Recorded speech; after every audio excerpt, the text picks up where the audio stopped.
apparently, based on what I'm seeing. Okay. And apparently, based on what I'm seeing. That's weird. What was that? Anyway, a lot of things are happening at once.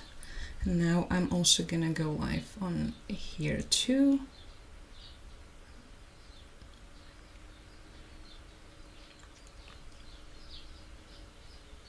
Alright.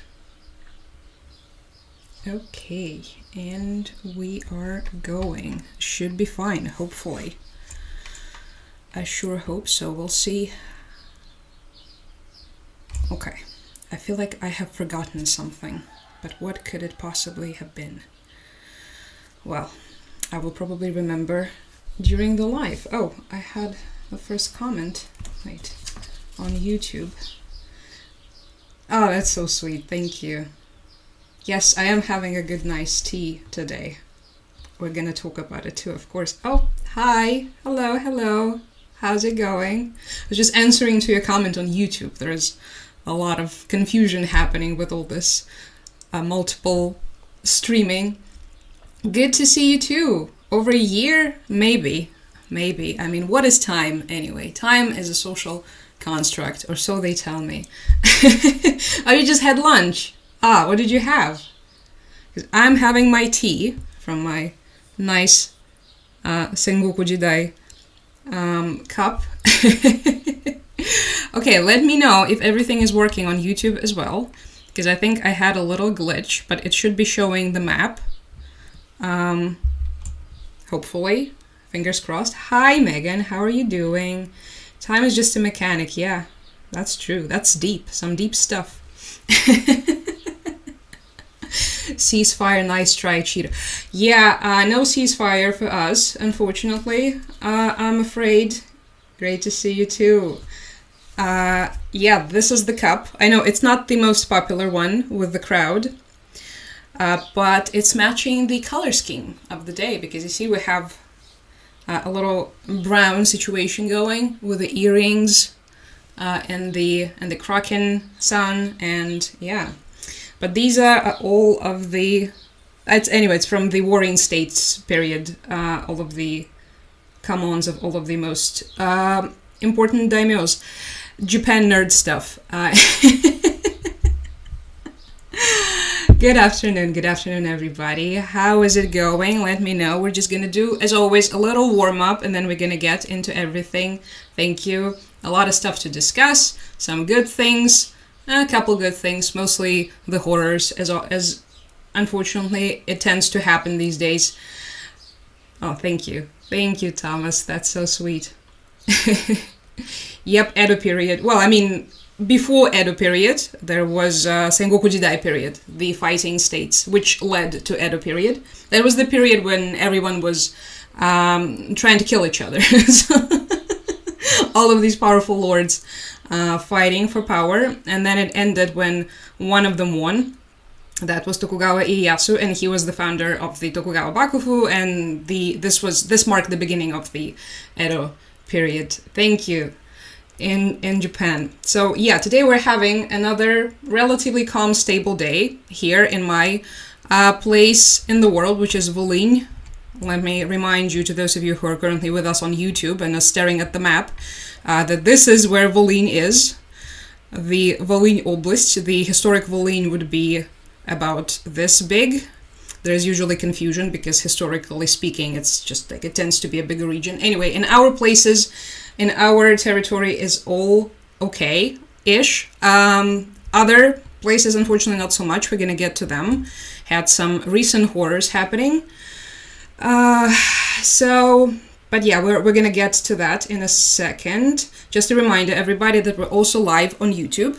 So if you would like to see the map and other things, like articles and screenshots, thank you, and screenshots from Donald Trump's Truth Social, which I know, very tempting. It's so tempting to see that. Yeah, you can head over to YouTube, and we're gonna look at those. I wish we didn't have to. Honestly, I was very close to be saved from it because it's still blocked here in Ukraine. I mean, it's not that it's blocked. We don't have access to Truth Social, unfortunately. No truth for us, I guess. But because unfortunately we have to know what he is saying for some reason. And so I found a Twitter account that is reposting everything that he says on Truth Social. So yeah, we're gonna look into that. There's been some recent great hits. Hello, you guys. Привет. Thank you so much.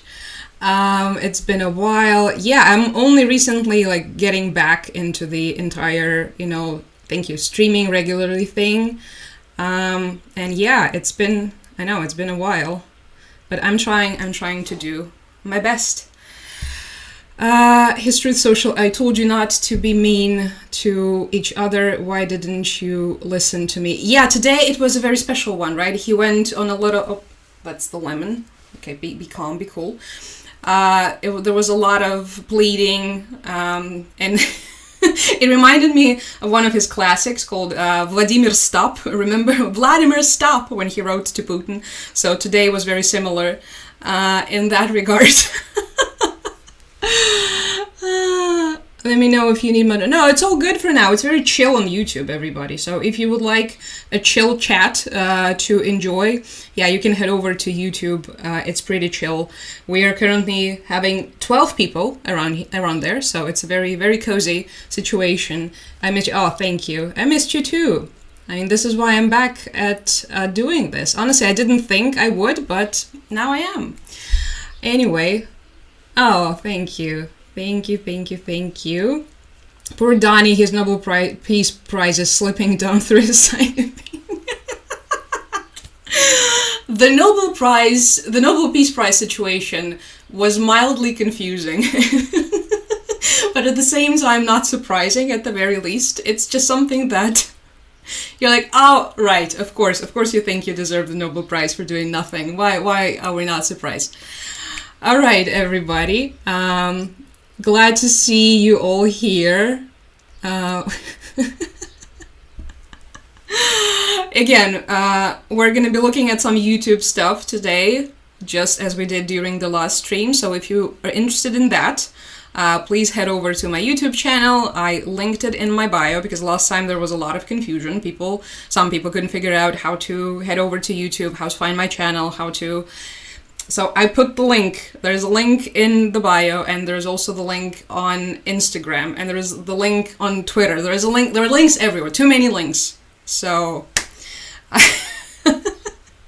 hopefully it should be fine.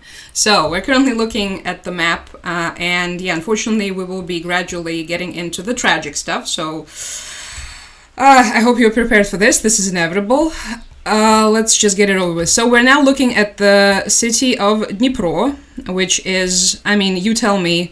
I have had some debates regarding what to call it. I often called it Central Ukraine. Some people call it Eastern Ukraine, but nevertheless, very important city, huge city, beautiful city. Maybe I will show you what it looks like. Just some of the pictures. That's the city of Dnipro. A lot of people tend to be surprised that we have all of these, beautiful modern cities with the skyscrapers and stuff. Yes, we do. So this is, for instance, one of the more panoramic shots of Dnipro, as you can see.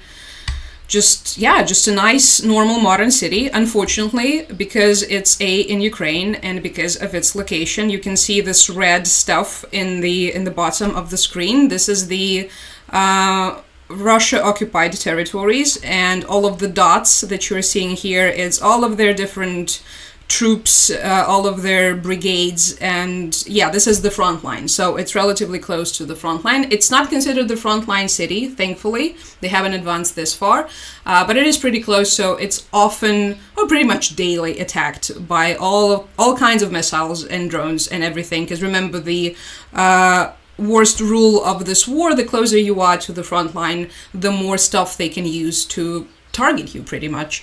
So in Dnipro, there was a terrifying tragedy. There was a huge strike, and it was all over the news because of how devastating it was. Currently, I mean, this article says that 16 people were killed in that attack and more than 170 were injured. The recent report that I saw said 17 people. So there were several explosions in the city.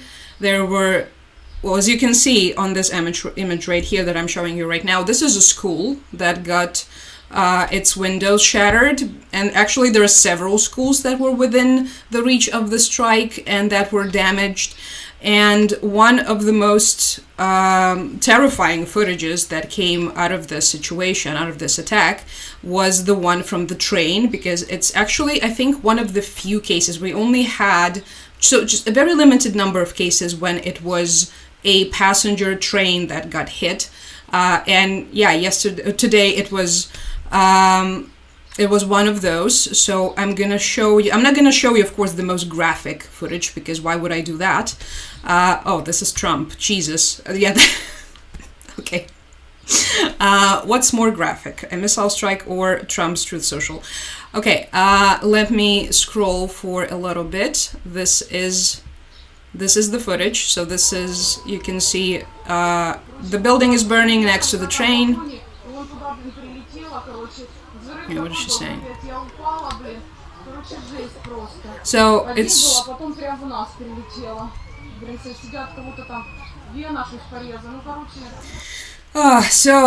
she's basically in a state of shock based on, you know, her voice and how she sounds, and she says that there was a missile strike nearby and they were in the vicinity and the train got damaged. You can see that the train is in the background here, all the passengers are outside, there are windows missing.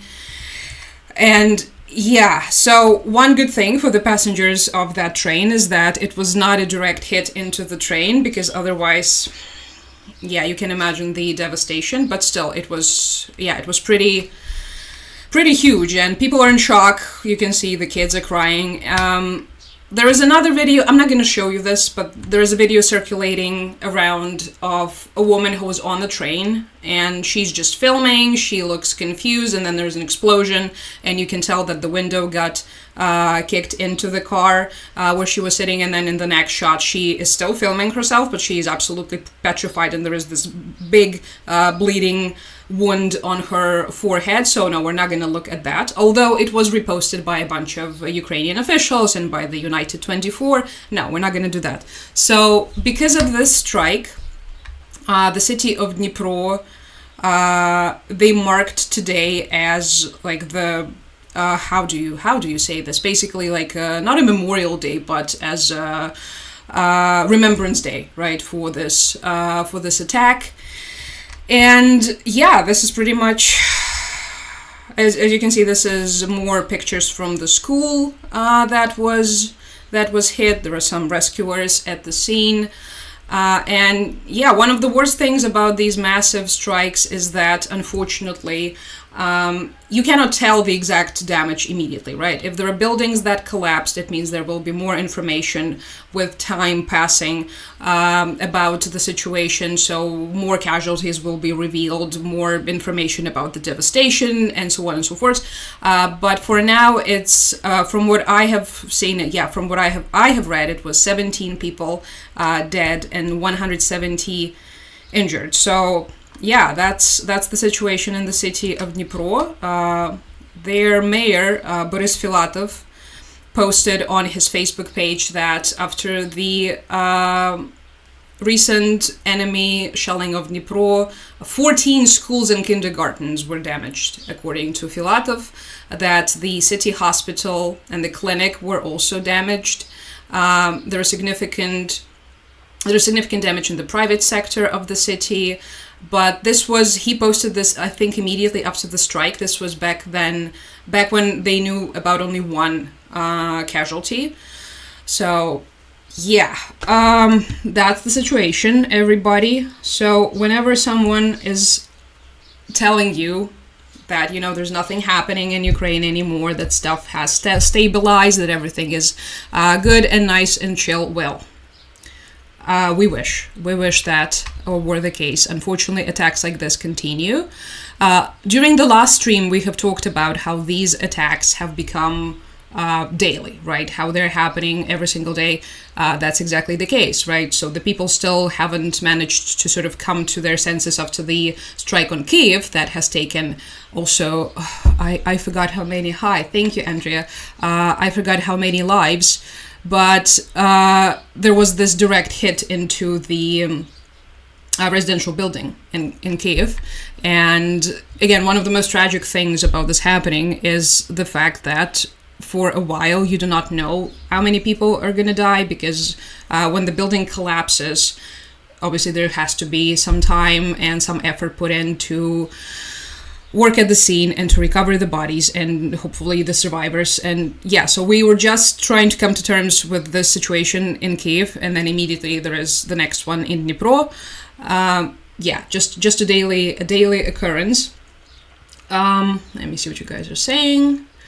I know there's pretty much nothing to say here, right? Middle of the country, yeah, right. Again, let's look at the map. If you're on YouTube, where is my map? Thank you, everybody.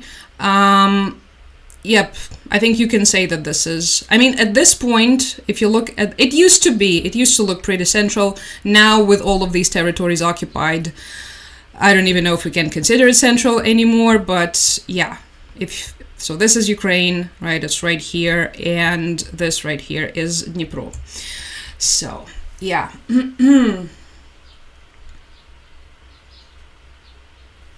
Yeah, so if you can see it's right here, really, really close to the front line. I mean, obviously not as close as some other places, but yeah.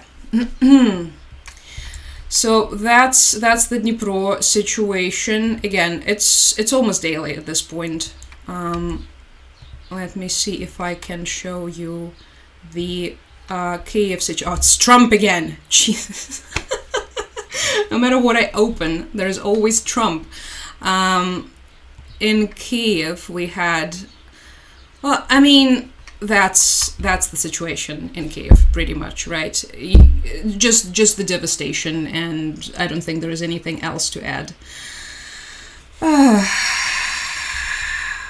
That's why, it's so hard to cover these things. It's just, what exactly do you add to the situation? Yes, this is yet another building that was destroyed, followed by the news of, that among the people who were killed in that attack, there's an 11-year-old girl and her mother. And there was also absolutely devastating, heartbreaking footage of the dad, so the husband, who at that point in time when they were filming him, he didn't know that his wife and kid died in that strike. So he was standing there waiting for their body, for them to be saved, hopefully, and then they were not. So yeah, this is what the house looked like in that from that Kyiv attack.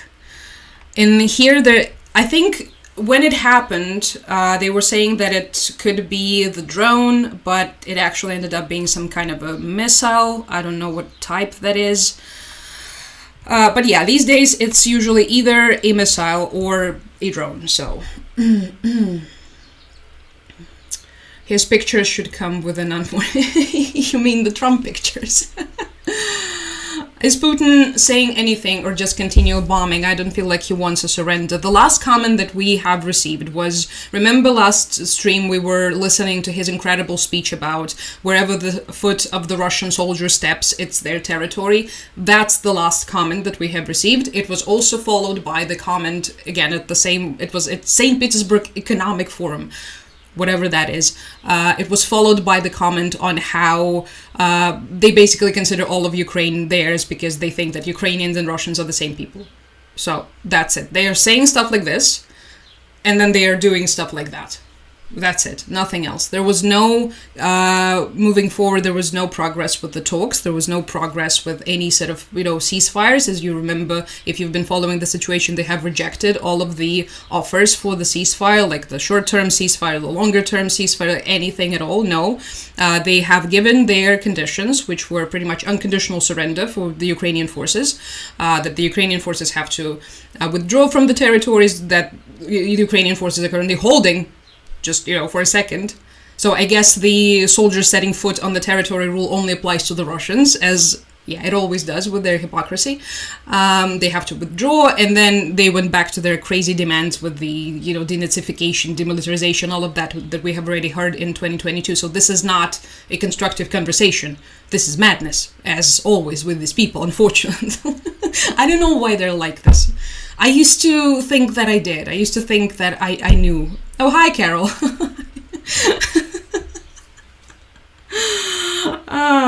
Anyway. So yeah, it's just the bombings. It's the madness and the bombings. It's the continuous insanity in everything they say, and then more bombings. And so it's a blackmail, right? It's blackmail through bloodshed. It's clearly the strategy here. It's hoping that, okay, if we continue to destroy, as much of their infrastructure, kill as many, of their people as we can, if we continue to be as chaotic and unpredictable as we can, maybe they will unconditionally surrender. I think that's the hope. Perhaps. It's really hard to say at this point because, duh. Ugh. All right. That was this devastating missile strike that I'm sorry, I don't really want to spend much more time on that because it's absolutely heartbreaking. But obviously, I also had to mention it because it's important that we still remember that it's happening. We need hi Zoe. Oh, thank you, Zoe. We need more semi-truck drone deliveries. Wouldn't that be nice, huh? Wouldn't that be nice if we could do more of that? But well, speaking of the drones and the people who have supplied the Russians with the drones, Iran. By the way, a little correction, you guys. Last time when we were talking about the drone situation in Iran, and hi Katie, thank you, and all of that, I wasn't entirely sure on the whole, whether or not the drones that the Russians were getting from Iran. So my confusion came from not knowing 100% whether or not the Russians had the entire manufacturing line, or were they only, purchasing parts from Iran and then assembling them. So I have clarified that. Surprise, surprise, of course, the worst case scenario turned out to be the truth. They purchased the entire technology from Iran. They purchased the sourcing code, they purchased 6,000 drones, they purchased pretty much everything they needed, and they started their own manufacturing operations in Yelabuga. If it sounds like a swear word, it sounds even more of a swear word if you say it in Russian. Anyway, it's in Tatarstan. And let me show you. I think these days when you Google Yelabuga, the first thing that's gonna pop up is their... Oh, it's a church. That's hypocritical. But the second thing, okay, drone factory in Yelabuga.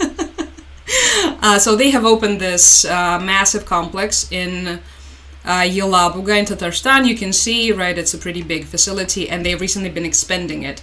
Unfortunately, as you can see from this picture, well, unfortunately for them, not unfortunately for the civilized people, these facilities tend to blow up from time to time because obviously it's a legitimate target, right? It's a drone factory, for Christ's sake. So whenever our drones can hit it, little fires begin, and that's good. But unfortunately, going back to this entire conversation with Iranian drones and stuff, the majority of the damage has already been done in the sense that the moment Iranians sold the Russians that technology, they have pretty much, the Iranian regime became complicit in the crimes against Ukrainian civilians. Just, I didn't know the scale of it. I thought maybe it was just, not as bad. Yeah, it's really bad. It's pretty much the worst case scenario. And there was this article recently, I think it was, what was that? Wall Street Journal, and also several of the Ukrainian newspapers were also reporting on the fact that they're now expanding this operation and that they're planning on increasing the number of drones that they can manufacture per day. So, yeah, why are these drones such a huge problem? Is because... we've discussed this before, because of the combined missile strikes, right? Because of the combined attacks that they conduct on our territory, it allows them to intermix them with the missiles and overwhelm the air defense. And when the air defense is overwhelmed, of course, it's not as effective and efficient in hitting those and getting rid of those when they're entering our airspace. So, yeah. All of these articles saying, is Iran contributing to Russian drone manufacturing?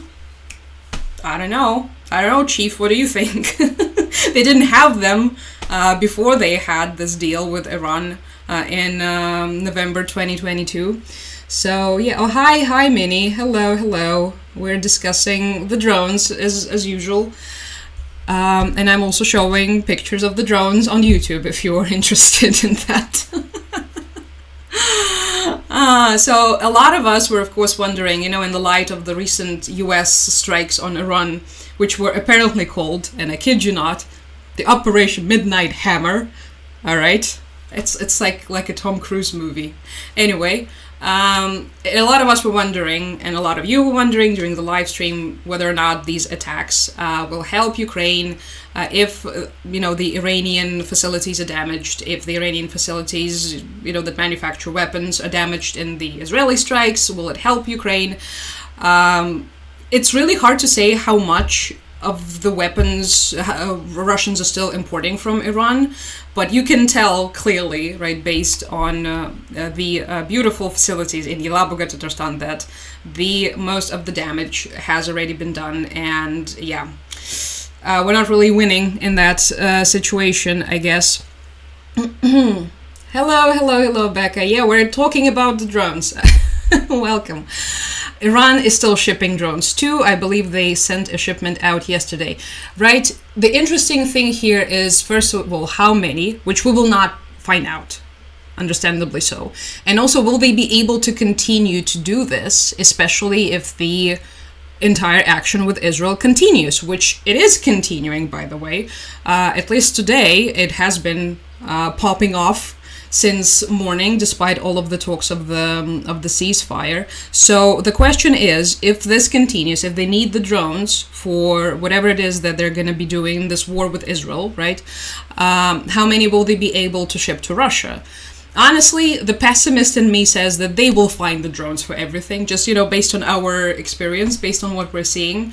But hopefully, maybe they won't. There was this interesting situation where, well, at least it was this huge scandal here with these anti-drone missiles that were supposed to be shipped to Ukraine, and then last moment the shipment was sent to the Middle East, which was, I think, about 2 weeks ago, and it caused this entire hoopla here, obviously, because we're getting attacked by the drones, and then the anti-drone thingies are getting, oh hi Mew, I just saw you, are getting sent elsewhere. So clearly there is an expectation that these drones are going to be used in the Middle East, right? That they could potentially be used, I don't know, against the US bases or against something else.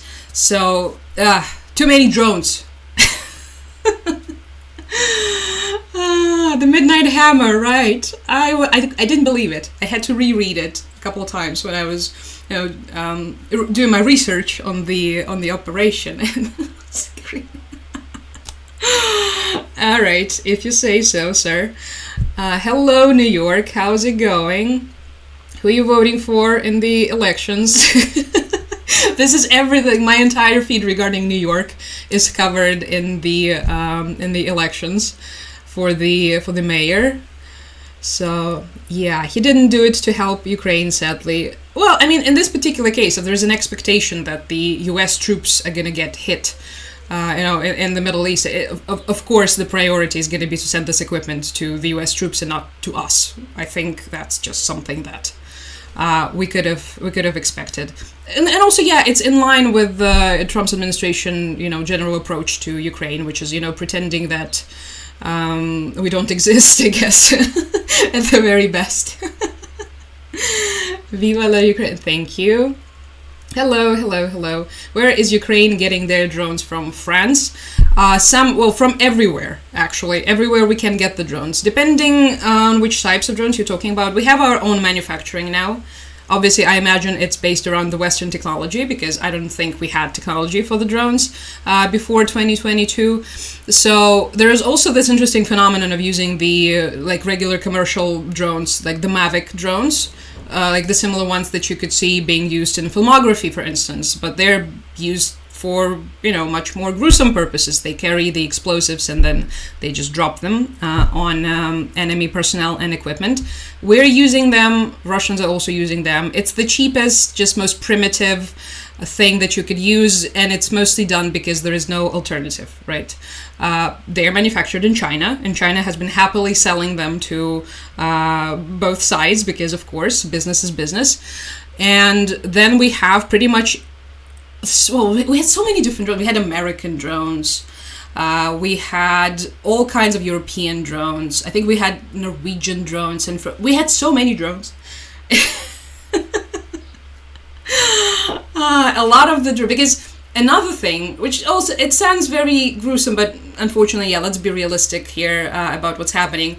The situation here, a lot of the weapons that are being sent here, they're being sent here to test them, right? They're being sent here to see if they work in this type of combat or that type of combat, if they can be improved.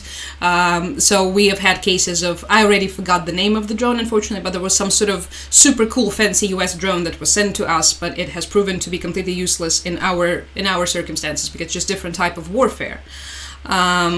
It was also, interestingly, similar in a way to how the situation with Patriot missile and air defense systems was. Apparently they have been improved majorly after the experience here in Ukraine was taken into account. So how about that? I didn't know. So yeah, obviously it makes sense for all of the partner countries to send all of this stuff here and then try and learn from this experience, ideally. Trump is compromised intellectually, mentally, or what are we talking? in which regard? But I think by this point in time, many people are very of him at the very least. And it's been only, 6 months, right? I love that you're using everyday drones and repress them. Well, I mean, we don't really have a choice, do we now? So I heard that Madjar is the new head of drone forces targeting Russian drone operators. Is that right? Yeah, but recently there was some sort of scandal with him. Wait, I remember that was the case. And then something happened. Did they dismiss him or something? Maybe not. I'm not entirely sure. No, okay, all of the news are... First of all, a lot of the news about the opposition leader of Hungary, whose name is also Magyar. Okay, no, all of the recent news are about Magyar Robert Brody, that's the Ukrainian drone operator and also former politician, by the way, about him becoming the new commander of the of our drone forces. But okay, I think the thing that I'm referring to is just everyone being mad when it happened, because everyone here is mad all the time at everything. So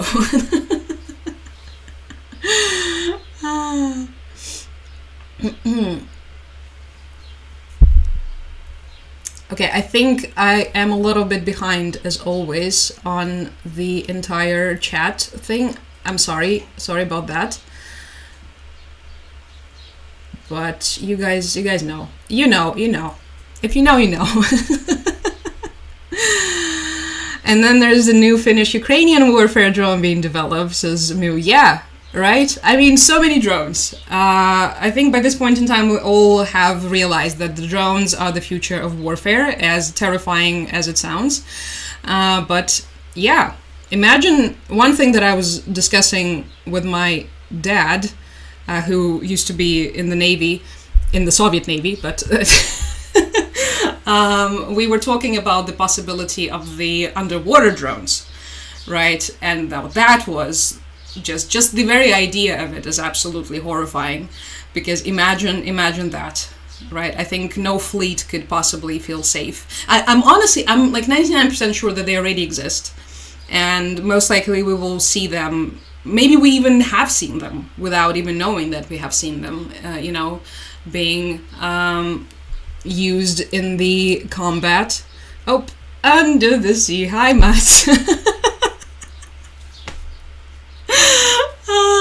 Yeah, this is what they would do to the ships. Interestingly enough, we did apparently hit a ship, a couple days ago near Kherson, the coastline of Kherson, but it was all hush-hush, and there was like very... Gur, I think, posted some footage of the, what's supposed to be the... Thank you, Linda, hi, of the... what's supposed to be the strike of that ship, but... anyway. I will wait for more confirmations, for more information on the situation before we can actually make like, okay, this definitely happened claim, because a lot of these things, they're a fog of war type of situation. Sad that your country is a testing place. I know. At the same time, what would have been sadder if we didn't have the opportunity to get all the stuff to defend ourselves. That would have been sadder. This is also very sad. Everything about it is just, sometimes I do not believe this is my reality. But at the same time, now we have to look at the bright side of things. Do you think there will be a war between USA and Iran? Just joined. Hi, Lauren. Looking at the recent development, which was interesting, but I mean, currently, it's really hard to predict. But let me go to Trump's Truth Social posts. Because... okay, this is the account that I was telling you guys about. It reposts all of his Truth Social posts to Twitter. The reason why I'm opening this is because I want to read a couple of them, and they are regarding the Iran and Israel. Let me see. He posts so much. And it's mostly nonsense. Jesus, take the wheel. Okay. And then we're going to discuss the possible scenarios, because so far it has been quite underwhelming, but in a good sense. So last time we were discussing Iran and the entire situation. We just received the news. It was 2 days ago. We received the news of Iran wanting to close down the Strait of Hormuz. That's the strait that they have most of the control over, and that's the strait through which 26% of the world oil trade is going through, right? So they threatened to do that, then they didn't actually do it, and then what they did were, you might remember yesterday, it was pretty big, it was on the news, that they have targeted all of these US bases in the Middle East, right? Well, several US bases. There were missiles flying everywhere. And speaking of the Patriot air defense systems, they have intercepted everything, at least in Qatar, from what we have seen. Although, props to Qatar on this one. They have immediately prohibited everyone posting footage of the strikes. And they have imposed this huge fine, apparently, which is, I mean... It's really, really cool. It's really important to do such things, because this is how you protect the location of the air defense systems, and this is how, hi Henrik, this is how you prevent the enemy from knowing whether or not the strikes were accurate. So yeah, that was pretty swift on their behalf. Anyway, there was still some footage that leaked.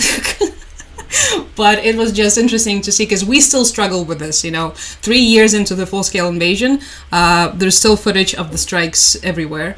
But then after that, immediately the entire conversation, the tone surrounding it changed. Everyone started talking about the ceasefire. And there's one of these interesting theories offered by some of the analysts that I've been reading, that pretty much Iran received the opportunity to kind of pretend like they did, they responded because they had to save face. And now everyone can just like pretend that nothing happened and go back to business as usual, which is... I guess in a way this is plausible, perhaps, because that would be definitely something for them to try and tackle both the US and also Israel, because the situation with Israel continues. And this brings us to what Trump posted on Truth Social. Oh, what is this time timeline even? Anyway, so first he was bragging about how there's a ceasefire, right? How they negotiated the ceasefire, how everything is. Some of the sea drone. Oh wait, sorry. I think the conversation. Sorry, I'm just looking at the chat real quick. Are you still in Crimea? Nope, I'm in Volyn. I haven't been there since 2019, I think. Okay. Anyway, let's go back to Trump's Truth Social. Sorry, I was just looking at the chat. First he writes, the ceasefire is now in effect. Okay, I'm not going to be yelling, but almost everything is in caps lock, so pretend like I'm yelling. Hi, John, thank you. The ceasefire is now in effect. Please do not violate it. Signed, Donald J. Trump. President of the United States. That was, 11 hours ago. Then the next thing, something him, again, moaning about the Congress. Okay, anyway. Then, Israel, do not drop those bombs. If you do it, is a major violation. Bring your pilots home now. Signed, Donald J. Trump, President of the United States. Okay. Fine, right? I think he got his point across, right? You would think. No, he continues. Israel is not going to attack Iran. Mind you, while he was posting this, I think Israel was continuing to attack Iran. All planes will turn around and head home. Spoiler, they did not, in fact, turn around and go home. While doing a friendly plane wave to Iran. Plane wave is in quotations. Hi, CatGPT. We're going through Trump's Truth Social posts, so I hope you're excited for that. Nobody will be hurt. The ceasefire is in effect. It's like he's trying to convince himself and everyone around him. Thank you for your attention to this matter. Donald J. Trump, President of the United States. Oh no, my mascara. Okay. So that was the statement on the... Oh wait, he keeps going. You thought this was over? No. Iran will never rebuild their nuclear facilities. And then I think sometime after that... Okay, then he went off on China and how he is... And NATO... Anyway, but sometime after that there was also the comment that he made. It's actually a video clip. Let me go back of him using swear words when describing the situation. How naughty. Let's see. Yep, I have it actually. So President Trump on Israel and Iran. Let's see.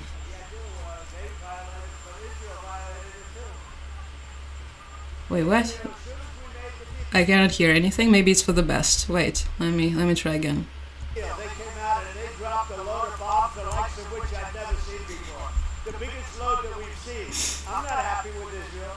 You know, when I say, okay, now you have 12 hours, you don't go out in the first hour, just drop everything you have on. So I'm not happy. Okay, this makes very little sense. Anyway, we basically have two countries that have been fighting so long and so hard that they don't know what the F they're doing. That was the actual statement. And it, of course, immediately made all the headlines with, oh, he's swearing, oh no, and so yeah, basically this is where we are. He's clearly very frustrated with everything that's going on. Does it actually mean anything? It's really hard to say, right? Because one day he's saying one thing, the other day he says completely different thing. I think you guys are much more aware of that than me. Unfortunately, I have to be aware of that as well, because our future depends on this person too. May I remind you that 2 days ago he was talking about the regime change in Iran, right? We were talking about, beg your pardon, MIGA, making Iran great again. Now we're talking about the ceasefire that is working while there is no actual ceasefire. And yeah, so in the background, the altercations between Iran and Israel continue. So they don't know what the F is going on.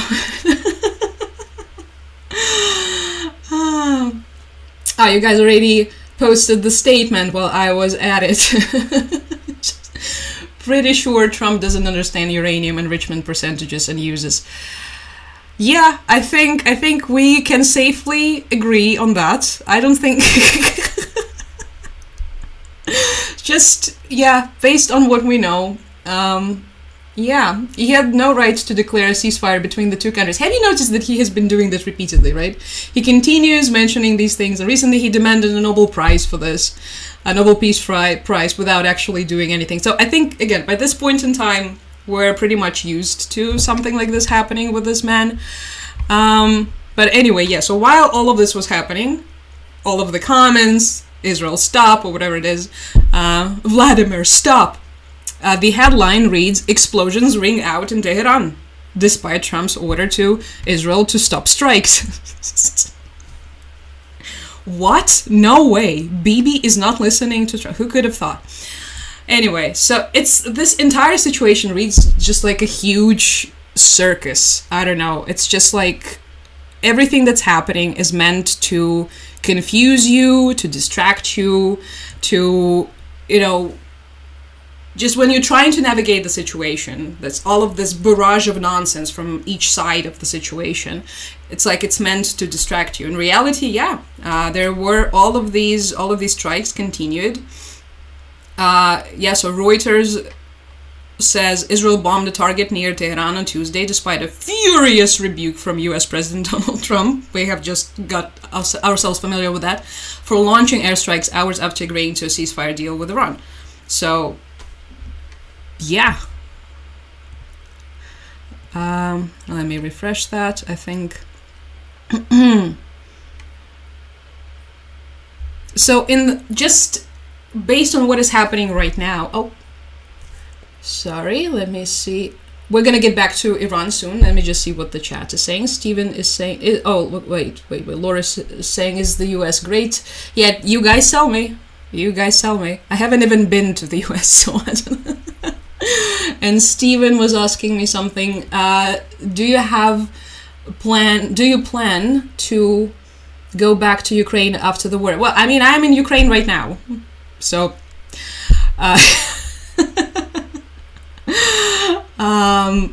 yeah, that's... I don't know. So I don't know what else to add.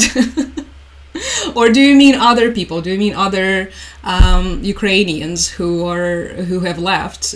Because I think it depends. It depends on the situation, whether or not the people who have left manage to, establish some new lives for themselves and assimilate, find jobs, learn the language, stuff like this. Will he send Christine Oem to Iran? One could dream, I guess. He thinks he's a deal maker, but hasn't made a single deal. Well, in his head, he made all the deals. Beautiful deals, incredible deals. Who could have thought of Bibi not listening to anyone? I know. Especially considering that there is an opinion, at least, that it's been like one of his dreams for the last 40 years, apparently. One of his, great ideas to do something about Iran, which, I mean, if you know anything about this man, it makes total sense. So, yeah. Who could have known? Who could have thought? This is such an unexpected thing. Nothing is true. Everything is permitted. Believe nothing. Anything that can happen will happen. Yeah, I know, the Murphy's Law. Something that we had to learn the hard way. So... Hi, hello. Great, says Carol. Oh, hell no. I think, yeah, it depends on the definition of greatness, huh? M in US, we are not great. Send help. I'm sorry, I don't think we can help from Ukraine, but we can try. We can pray always. So. Yeah, it's been a while, huh? Hello. All is good, all is well. We have discussed the massive, devastating strike on Dnipro, and now we have moved on to the situation with Iran and Israel and Trump in between. just yelling things on Truth Social. So the parents are doing good, and so is my aunt, who is still in denial about the war. Thankfully, she doesn't really... It's because of her mental illness. She doesn't really understand what's happening, so that's good. I don't really want her to know. But yeah, everyone's doing good. The dogs are good. Thank you for asking. A legend in his own mind. Yeah, he's something of an enigma, huh? So anyway, I think at this point, just based on what's going on, one of the most interesting things with what happened regarding the Operation Midnight Hammer, everybody, that was the name of the operation, may I remind you, with all of these strikes on the Iranian nuclear facilities, it was interesting how it was just covered from all of these different possible angles, basically allowing every side to claim whatever truth they want, which happens often and more often these days. But because of all of these contradicting, claims, so one side, for instance, the US side immediately claimed that all of the strikes were devastating, the nuclear facilities were destroyed, the centrifuges were damaged, that, it's not going to be rebuilt anytime soon. Iran, on the other hand, said that no, it was actually insignificant. And there was obviously the matter with the enriched uranium, as because everyone noticed, thankfully, that there was no rise in the radioactive activity in the radioactive levels in the area. So it meant that they moved the radioactive, substances. So they moved the uranium somewhere, which honestly, good. It's a good thing. So anyway, but it also immediately prompted all of the different responses. Like, oh, if the uranium was moved, then it means the strike was not successful. Define successful then. Oh my god. Anyway, but yeah, because of all of these different, information waves coming from different sides, all of these possible scenarios could be at play, right? So you could say, for instance, okay, we have destroyed everything.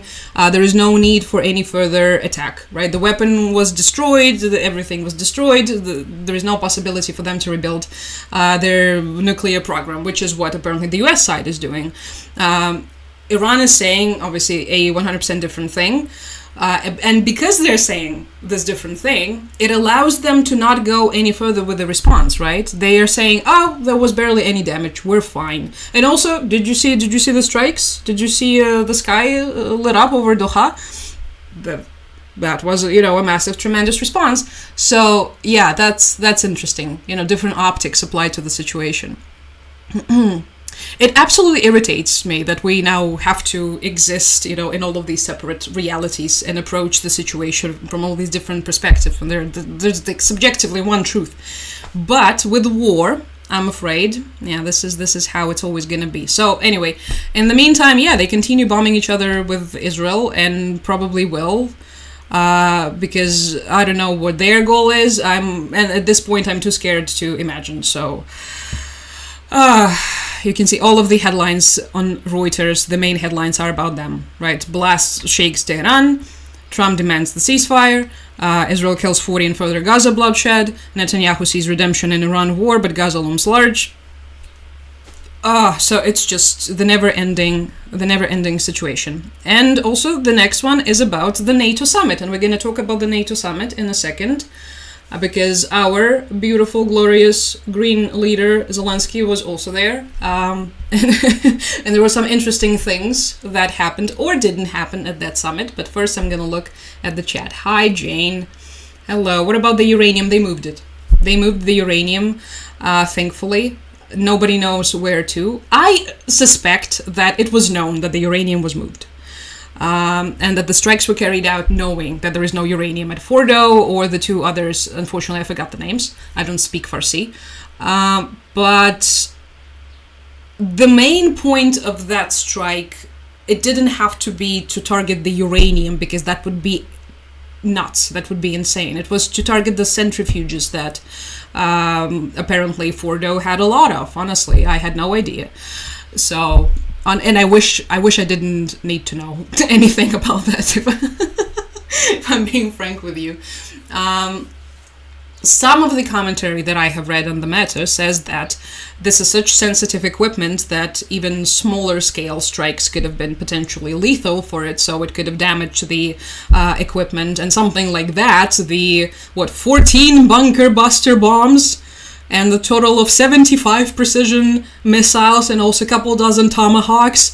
Yeah, that should have definitely done the job, I guess. Whatever the job was supposed to be, probably to take out those centrifuges. Yeah.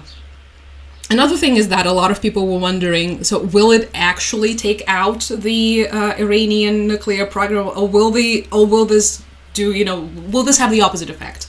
Will it make them intensify the attempts to build a nuclear weapon, seeing, what has happened? So that's an interesting conversation. We're going to put a little pin into that, hopefully for some time, hopefully for a while.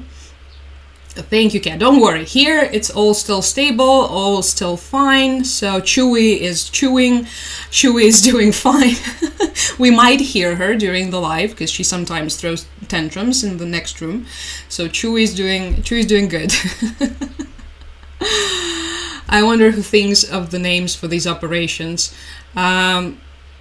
Well, probably not Trump, because then it would be something named after him, and in all caps.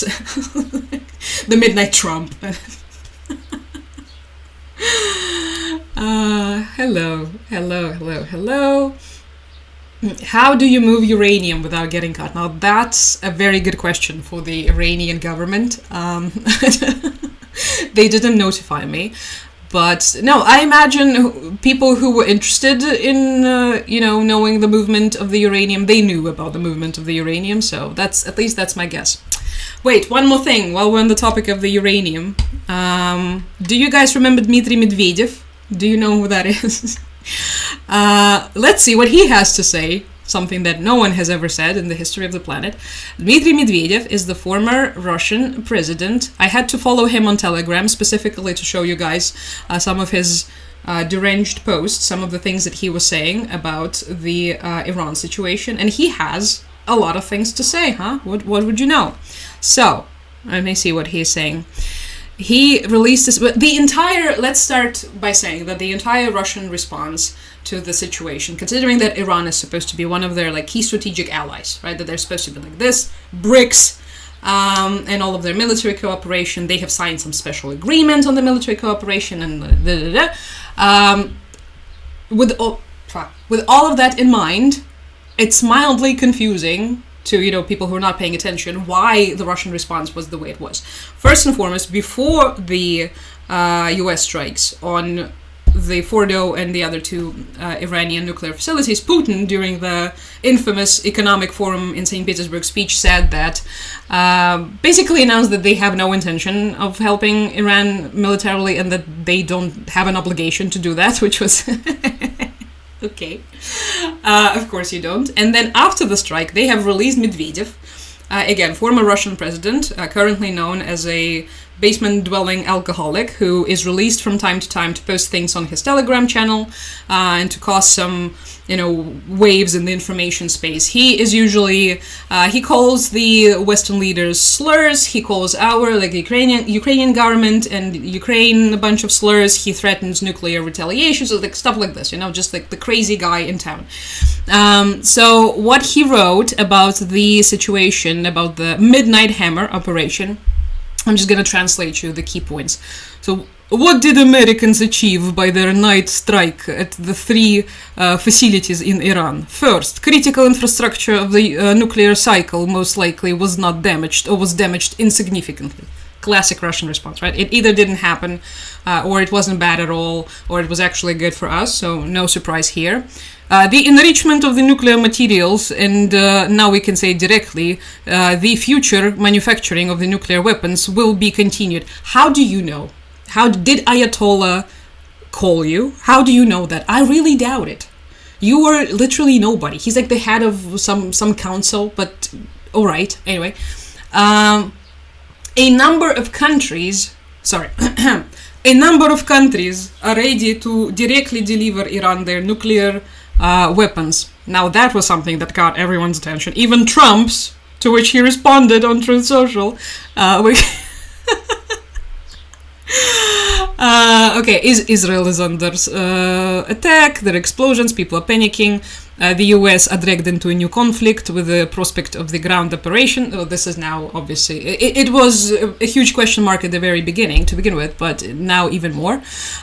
Political regime of Iran is safe, and it became stronger, of course, also classic Russian response to things.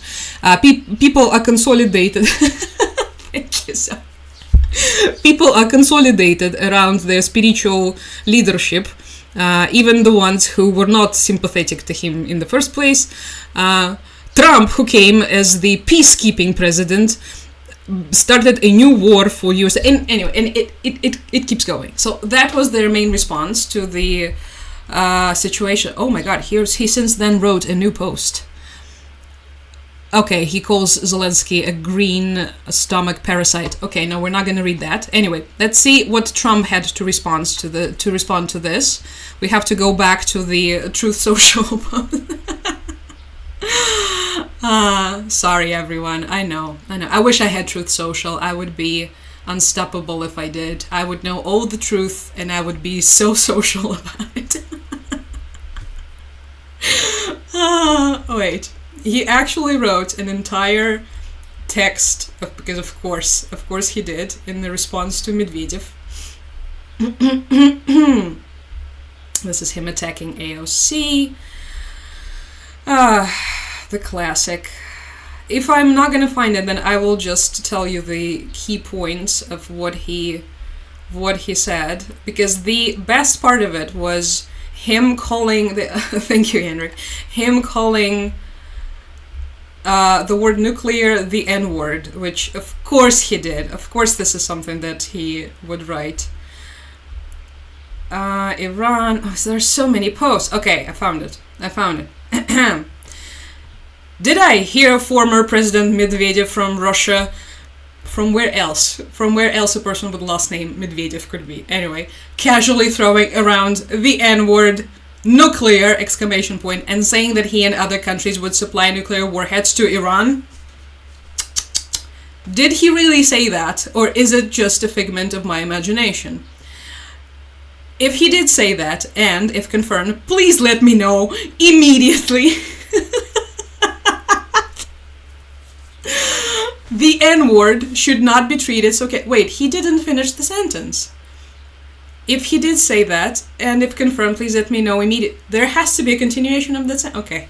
I'm even surprised at this point. Anyway, the N-word should not be treated so casually. I guess that's why Putin's the boss. Anyway, by the way, if anyone thinks our hardware... Okay, no, then he keeps going about how you guys have the best nuclear submarines in America. So that was an interesting exchange, and I think this is most attention Medvedev has gotten to his persona in a while, which I imagine probably sent him on another bender and made him write the following Instagram post about Zelensky being a stomach parasite. So how amazing is that? That these are the people who are currently in charge of our planet. Can we just... The most competent of the most competent. It's nice to see you too. If you would like to see all of these posts, we're also live on YouTube. Just a reminder. A reminder. Why did I say it like this? So, yeah, these are the people in charge. How thrilling is it for all of us collectively? Thank you guys. I'm just trying to keep up with the chat. Oh, thank you. But yeah, these are our leaders. At least they're not women, am I right, folks? Because if we had women in charge now, that would be the end. That would be a tragedy, and thankfully that was prevented. So anyway, my hair is long. I know it keeps doing that. I keep telling it to stop, and it's just, to no avail. He rarely finishes his sentences. Oh, thank you, Zoe. Yep, the YouTube handle is indeed the same, and it's also in my bio. It's linked in the bio too, and it's also on my Instagram story, and it's also on my Twitter. It's everywhere. Because everyone has to see a post from Medvedev and Trump. But also the map. We were also looking at the map, and maybe we will again. We'll see where this life will take us. All of these old men in charge, right? It's just incredible. Anyway, that's just the reality that we're in. For now. You never know. It can change. Yes, what great leaders we have, says Mu. Humanity is losing its hope. I mean, I keep saying to myself, it's always darkest before the dawn. So, just trying to remind myself, trying to talk myself into thinking that perhaps it will be fine, and, it's not as bad as it actually seems. Fingers crossed. Oh yeah, right? The entire Kamala would have had us in World War III. Oh my god, I remember how big it was during the campaign. All of these screeching creatures on the internet, everywhere. This is what me and the boys in the Middle East, because Kamala got us into World War III. Like, all of the, and all of a sudden they're all like, yay, let's bomb Iran. How? What? Are you even listening to it? No. Okay, of course you're not listening. Oh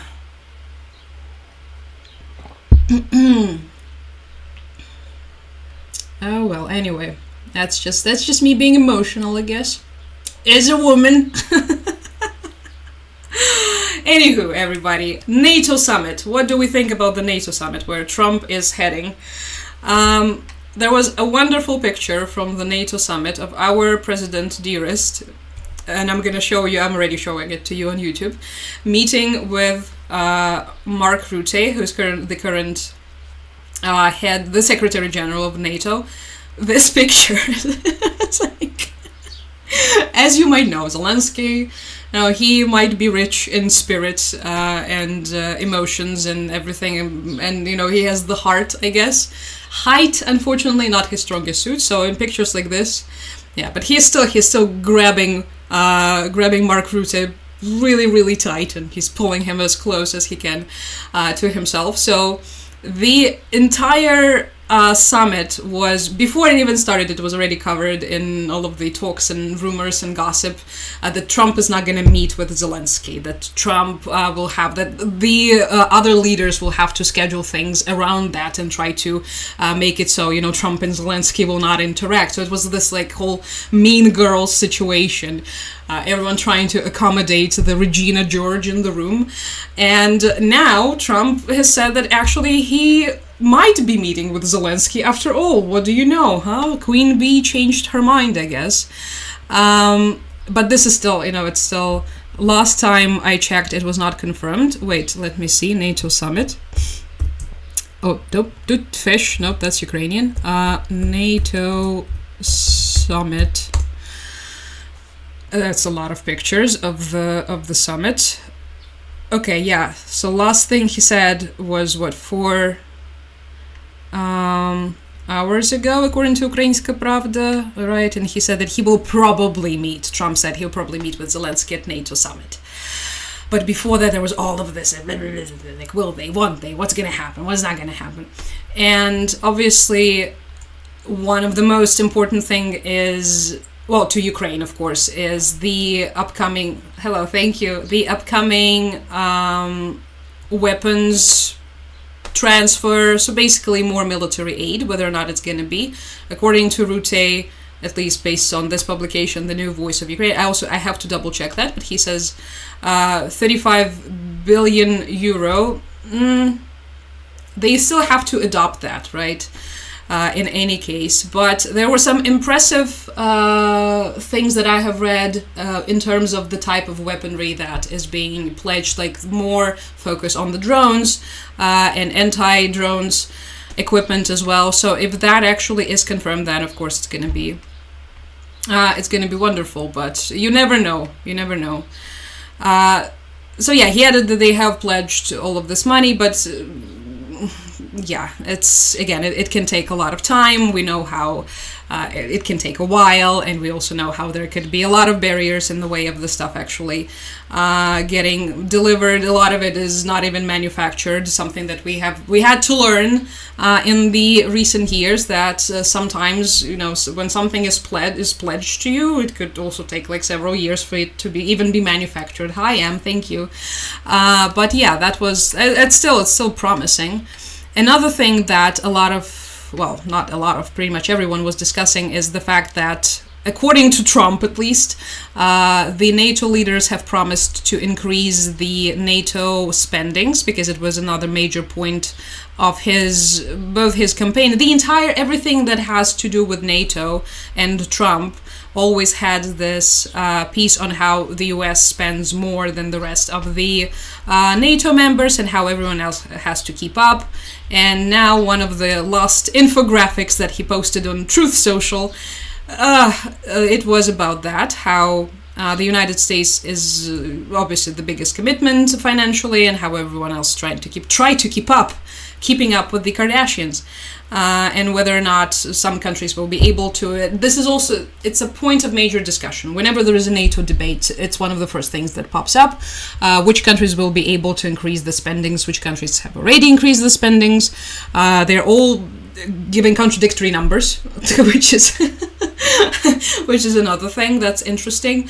But yeah, some people are saying that they have already met the goals, or some are claiming that there is no need for them to pay more. And yeah, it's this constant ongoing debate and conversation within the NATO. But of course there is, considering the situation that NATO finds itself in, with the war on its border and literally knocking on its door, yeah, I guess it makes sense for all of these countries to start increasing the defense spendings. Unfortunately, wait, okay, let me look at the chat first. Spain wasn't into, Spain was one of the countries that was not into increasing it at all. Italy was not excited either, so yeah, there's an interesting situation regarding I would say an interesting correlation regarding the NATO spending enthusiasm. The closer you are to Russia, and the more often Russia tends to threaten you and your statehood and your sovereignty, the more willing these countries tend to be to increase the spending and to, commit more and to do more. The further away you are and the safer you believe you are, then yeah, you tend to be more lenient and be like, oh, okay, whatever happens, happens. So yeah, right. How about just stop wars? I think we should notify Putin about this, and then he will immediately stop it. It's unfortunately a little bit too late to stop the aggression, right? And it's not like you can stop it with just, thoughts and prayers. The moment it happens, you have to stop it with weapons. That's the only thing that works. We've tried other things. We've tried the TikTok dances.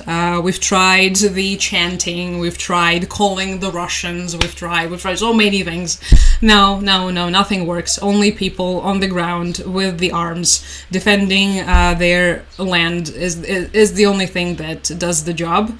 So yeah, and in light of all of these increasing hybrid attacks that we have discussed in the past, and all of the rhetoric that is just eerily similar to the way the Russians used to talk about Ukraine, just these days they're talking this way about the Baltic countries, for instance. Yeah, it makes sense that there's something else has to be put in place instead of just thoughts and prayers. Thank you, Robert. I missed you too. Good evening, Cody. How's it going? We're discussing NATO spending. The most exciting live stream on planet. Send a pigeon to Putin so that the pigeon can poop on him. How about that? Yeah, nailed it. I know. Moo says, I need to go and put my kids to bed. Thank you for being here, as always. The next live will probably gonna be, I think, sooner than you might think, probably in a couple of days, but I will post about it on my socials. Thank you. Take care. Hi to your kids. What? TikTok dances didn't work? I was so surprised when the TikTok dances for Ukraine didn't do anything. As a part of the people who are semi-adjacent to the entire trying to stop the war through TikTok situation, yeah, I was appalled. I was like, what do you mean? We posted all these videos and it did nothing? Who could have thought? Happy to see you too. Thank you for being here. Didn't Donald said he's not ready to increase the budget himself? He keeps saying things. Have you noticed? Have you noticed the pattern? He keeps saying, and then. Yeah, and then stuff like this happens. I mean, it's good that all of these fears that a lot of people had about him, like pulling out of NATO immediately, or decreasing the support for the Eastern European, the Eastern Central European parties, like all of this. I think it's good that it's, at least for now, it seems like this is not the case at all. That it's the very opposite, because that definitely would have been the end and the beginning of probably a much, much more devastating situation in Europe than it would be with the US military presence, understandably. So, the TikTok dance, yeah, I know. How's it going around your area? My area is safe. My area is safe. My area is chilling. A reminder what my area is. If you're currently with us on YouTube, this is my area. Although you're seeing what I'm seeing too, I imagine to the north we have a little spicy place called Belarus, but as of yet it remains stable and under control. So hopefully nothing will happen from that direction. Fingers crossed. So I wonder if the visit of Kellogg to Lukashenko had anything to do with this, but unfortunately there is no way of knowing. They did hug a lot though, so. What could that mean? His big beautiful bill would add huge... Oh, the big beautiful bill. That's the one that caused the divorce with Elon. Oh, the heartbreak, the pain. All of the sad edits that I saw. Yeah, I know. My heart cannot take it. Zoe says he keeps saying things. It's the best way to describe it. I mean, at this point... I think it's just fair to kind of start... Oh, thank you, ChatGPT. I think it's fair to start ignoring, I think, many of the things that he's saying, or like, using them as a little bit of a comic relief, and only looking at the action. So like, if anything of actual significance is happening. Because I remember when it was rumored that the troops might be pulled out of the Baltic countries or like Central Eastern European countries, whatever, and then it didn't happen. Everyone already managed to freak out. Everyone started panicking, obviously, and then it doesn't happen, and actually it's the very opposite. Like, for instance, in Lithuania, they're building more of the defense facilities to host more American troops. What do you know, right? So, yeah, I guess one good thing about this rhetoric, and not trying to defend anyone here, but in this whole fog of war information space that we find ourselves in, it could be something of a weapon because everyone is so confused. However, I don't think it's entirely good when your allies are just as confused as your supposed enemies. There has to be some sort of, clear communication between the allies. Maybe I'm too naive. Maybe I just don't understand how the game is played on the highest level. So, the boy breakup. One thing that you have to give to Trump and Elon is that they lasted for quite a while. They lasted for a pretty long time, so I think there were a lot of people believing that it would explode much sooner than it actually did. Side note, I followed you for years and watched your hair grow longer. Yeah, I know. It keeps doing it. I don't know what else to do. I tried everything. No, actually, I didn't. I like it because it didn't grow for a very long time, and then it started growing, which was a miracle in this household. I thought my body just decided to collapse, but it didn't. Making everyone on edge is his negotiation tactic, which would be a good thing, but not like that, right? Someone has to, at least someone has to understand what's happening. Maybe like the allies, because this is what the allies are for. No, okay, I don't understand the genius then. Anyway, let's see. So yeah, the NATO summit, very, very exciting. We'll see if a little bit worrisome because Trump and Zelensky might meet. We all remember what happened last time they met.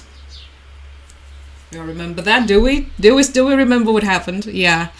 I mean, the big conundrum in the White House. It's important to remember though, that they also met after that at the Pope's funeral for some bizarre reason, and they had a conversation at the St. Peter's Cathedral during the Pope's funeral, which was weird flex, but okay, I guess. But yeah, this is gonna be, if it actually happens, it's gonna be their first like big official meeting. Let's put it this way. If I ever actually understand taco brain thoughts, I will question my own sanity. Right. Maybe JD will tell him, you didn't even say thank you again. Yeah. Oh, don't even start me on. Don't even get me started on JD Vance. Man has eyes of a killer. All right. One more thing with the NATO summit that was interesting to learn. So apparently Japan was supposed to be present at the NATO summit. But Prime Minister Shiba announced that he will skip the NATO summit. Because there are all of these tensions. Well, because the South Koreans won't be coming either, right?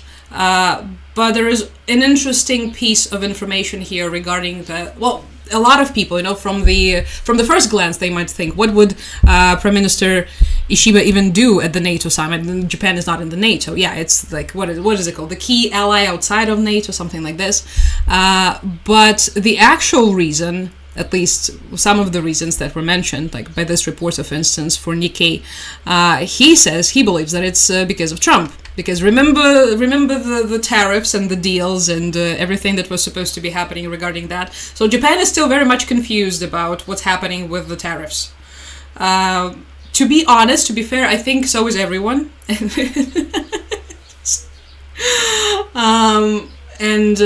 believe the messaging to be often conflicting and abrupt, again, speaking about the communication with the allies. And so there have been all of these varying demands for Japan to raise its defense spending to 3%, 3.5%, even 5%. There was also very confusing stuff with the trade deal, and I remember the poor Japanese delegation, they even wore the MIGA hats when they showed up at the White House, trying, to appeal to the ego of a certain individual. But yeah, it was still an absolute nightmare. And so this could be read as the note, of discontent regarding this entire decision to skip the NATO summit in the Netherlands. And yeah, the entire Pacific region situation has been just a totally different kind of disaster, considering, first of all, the importance of the region regarding, the China thing. You remember China? Yeah. Surprisingly, we haven't talked about China yet during the stream. But yeah, these people are supposed to be the key allies in the Pacific. Japan, like South Korea. Remember those guys? Yeah. So they've been confused for a while with everything that's been happening, and this is just the recent addition to the situation. Christ, what a nightmare. And I remember at the very beginning, when it was just getting started, it was even some people suggesting that, they might grow closer with China or something, that they might, because there was like some meeting between the, I don't even remember who, there were some diplomats, I think, and that perhaps this entire Trump conundrum will push them closer to China. Now that's questionable. I don't really see that happening.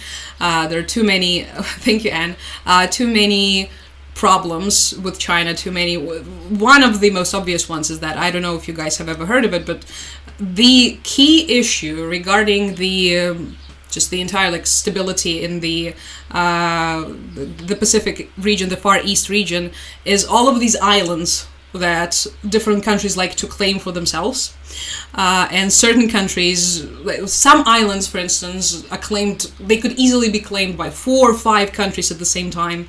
And this is usually at the heart, thank you, Richard, at the heart of the, whatever problems there could be between these different players. With Japan and China in particular, there is this whole conversation with Senkaku Islands.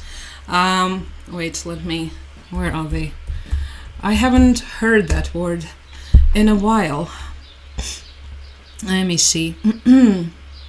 Up just what we had 2 weeks ago. Beijing organizes new patrol near the Senkaku Islands immediately, right? It's like the first thing that pops up, right? The Senkaku Islands. Before that, there were the Chinese planes that were nearing the Senkaku Islands. Yeah. So with all of this, and this is just the beginning, right? The entire island country. There's also, of course, a lot of the historic background and a lot of other problems as well. The entire North Korea situation too, which is neither fun nor fresh. But yeah, so with all of that in mind, when you think of that, you immediately realize that, it's much more complex than it's something that even Trump cannot possibly fix. I know, the great deal breaker. Why are all the news in Ukrainian? Where's Japanese? Wait a second, let me try. Senkaku. Is it? Okay, no, this is Chinese. But yeah, you can immediately see, right, that it's just... everything is in Chinese. Did I type it in Chinese? No, I don't think so. Anyway, let me see what you guys are saying. Got carried away with the Senkaku Islands, Rand. Hi. Hello, South China Sea. Oh, hi, Dana. Thank you. You should see me in a crown. Audio producer keeps singing. Did the butcher, I did the baker, did the ham and the feminine make. That's such an annoying song. Oh my god. Oh my goodness gracious. Alright, so that was just a little note on the situation in the regarding Japan and the islands, which there's a lot of. Literally, you can take... It's just an insane part of the Far Eastern lore. You can pick any two countries, and there's gonna be an island that they believe is actually theirs. Oh well, that's the problem with having too many islands, I guess. Okay, one more thing that I wanted to discuss about the situation in France.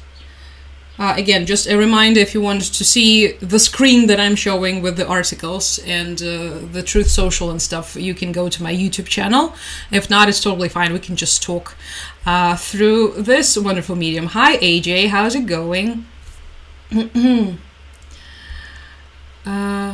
Wait, did I miss a piece of Trump lore?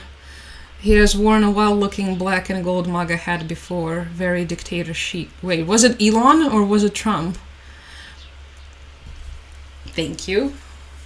My hair just cannot catch a break. Everybody likes my hair. Thank you.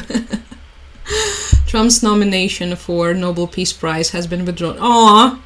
Oh no. Why? Did they give an explanation? Was it the fact that he didn't do anything to achieve peace? Was it that? Or was there something else? Alright, let me go through this entire Friends situation, because that was absolutely insane. There already were some arrests made, and it was just so scary. And the most... Okay, we're gonna get to the craziest part about this. So what happened was there were all of these arrests made after at least 145 cases were reported. Cases of jabbing with the needles. All across this, well, they were actually from various regions, but mostly from this music festival that, if you are as chronically online as me, you might have seen some people posting TikToks of how they're traveling, all of these young people going to this big music festival in Paris. And so it has been, after that, it has been announced that these reports keep pouring in with people saying that they have been poked with needles, stabbed with needles in some cases. And those syringes that the people were stabbed with contained some sort of a drug. It is currently being established what kind of drug that is. Is it one of those, that are used for the, date, sexual assault? So this hasn't been confirmed last time I checked. But 12 suspects have already been detained. And yeah, they're now saying that it's about 150 people reported. That's just the people who reported, though it was probably more people who were assaulted like this. The crazy part here is that before that, there were all of these social media people talking about how they're seeing posts online about people trying to coordinate these attacks, specifically against women. So there's a possibility that it could have been a planned attack, which is just adds even more spice to this glorious summer that we're having so far. So, dozen women and underage girls have already been hospitalized, so there are already signs that are pointing at the fact that this was a crime targeted at women. So the spokeswoman from the Interior Ministry stated that the ministry is taking this very seriously, of course. I mean, it would be weird if you didn't. And yeah, so the toxicological test and then the investigation is ongoing. And it was just so insane. I don't know, so insane to see. Because I've never encountered anything like this on such a scale. Obviously, there are cases like this happening from time to time with this spiking and all of these awful drugs, but on such a massive scale, and that it could possibly have been coordinated. It's just crazy stuff. And yeah, so this particular article from Euronews says that ahead of the festival, influencers like Abresh Sur warned that calls had been made on social media for women to be targeted with syringes. What even is that? So yeah, new fear unlocked, I guess. How about that?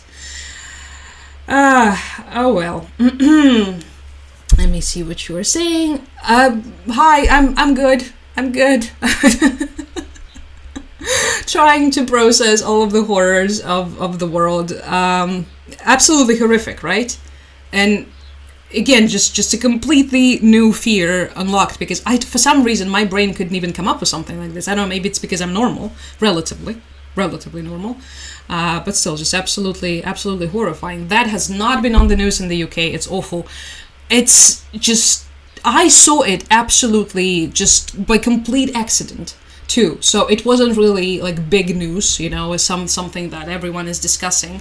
And this was also very shocking because it should have been a much bigger headline to me. 150 people reporting being just stabbed with syringes, just all of the possible risks of that, obviously aside of the obvious. Just think of all the health. I don't even want to think about it. My God. I really hope that these people will be fine, but yeah. So, okay, wait, there is further reporting. The mayor of Metz took to social media to address the situation. On social network, a call for the syringe assault has been launched during the music festivals in major cities. Okay, so it's several festivals. It happened in 2 other cities and all over France. 17 young girls, ages 14 to 20, were victimized in Metz. Just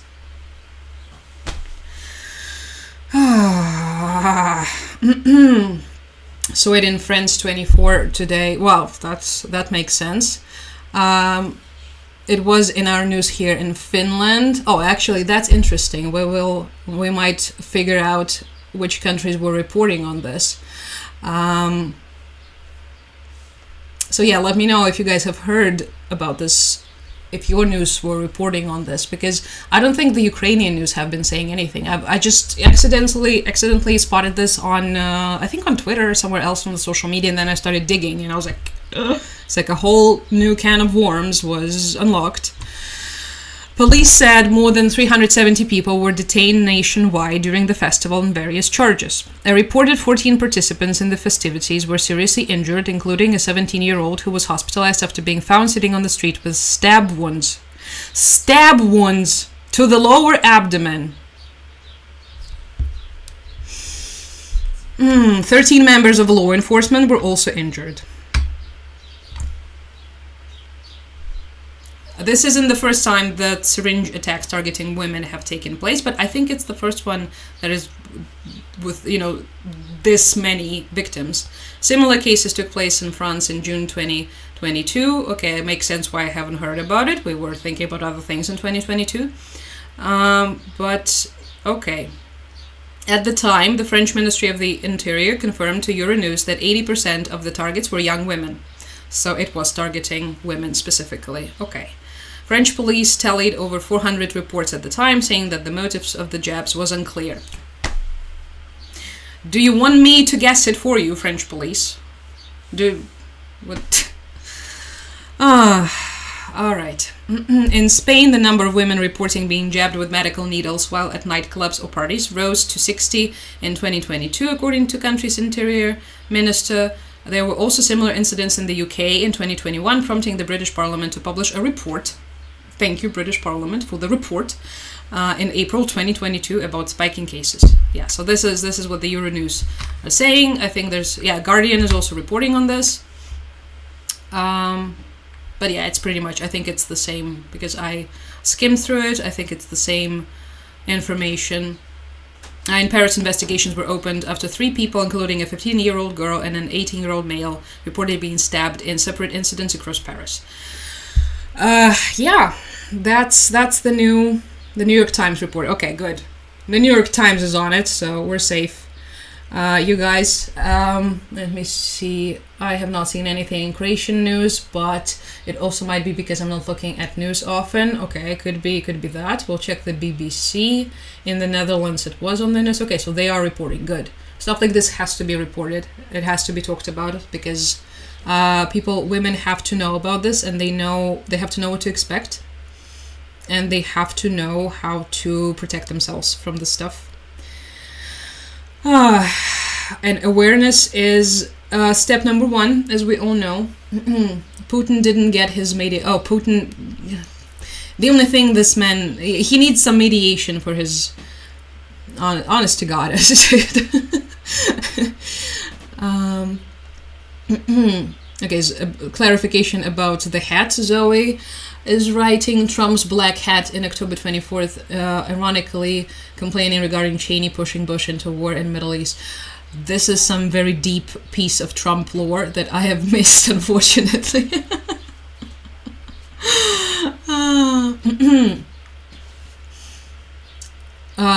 Nope.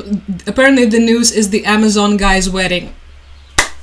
Yep. The Jeffrey Bezos and Lauren, what's her name, having a little foam party at the yacht. I saw that too, and I actually also saw that before these news about the stabbings. So yeah, this is something that we definitely need to know, you guys. We need to know whether or not Jeffrey Bezos and his Lauren had fun at the foam party on a yacht.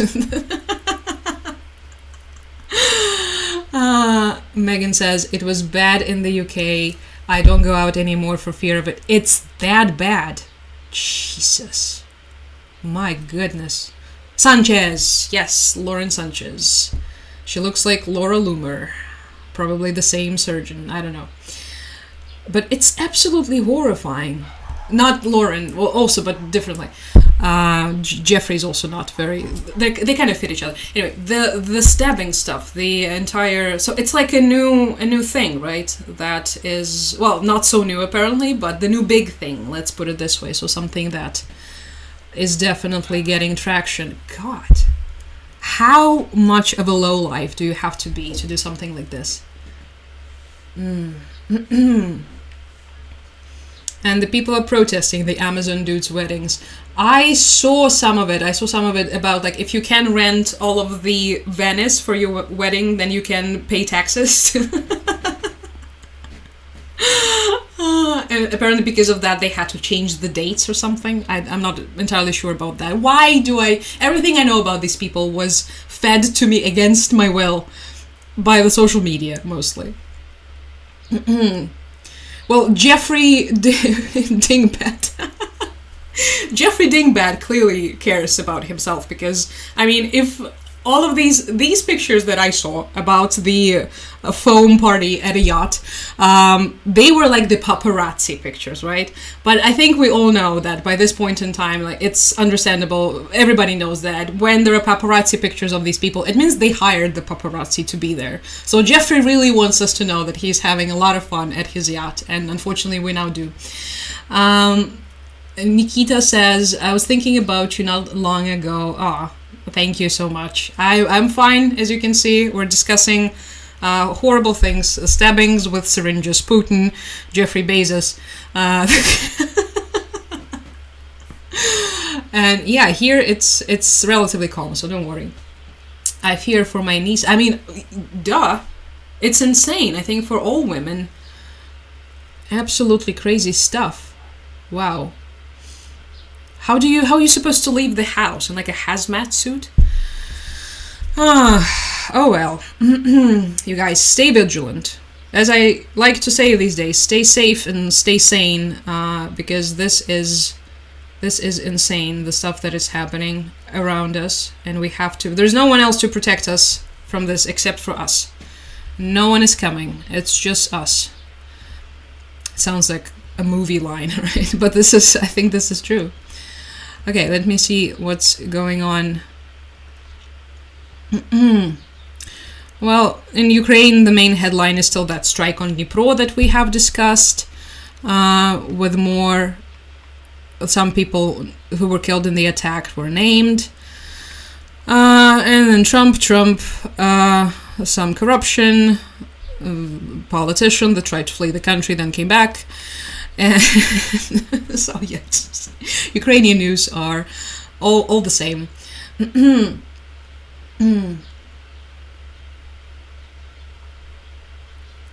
All right. Anyway, let me see what you guys are saying. Zoe says, sorry, Wi-Fi cut. It happens. Missed the serious woman chat, and my dumb orange comment went through it.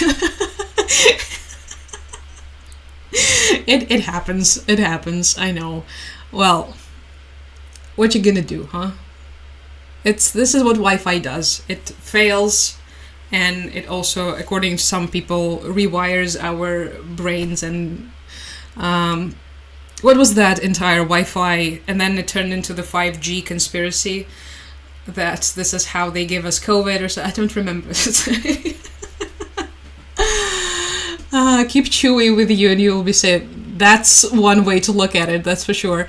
The problem here is that she will not let me, carry her. I could have potentially. She could have worked as like, an AR-15 or something against the enemy, all kinds of enemies, but she wouldn't let me pick her up anymore, so.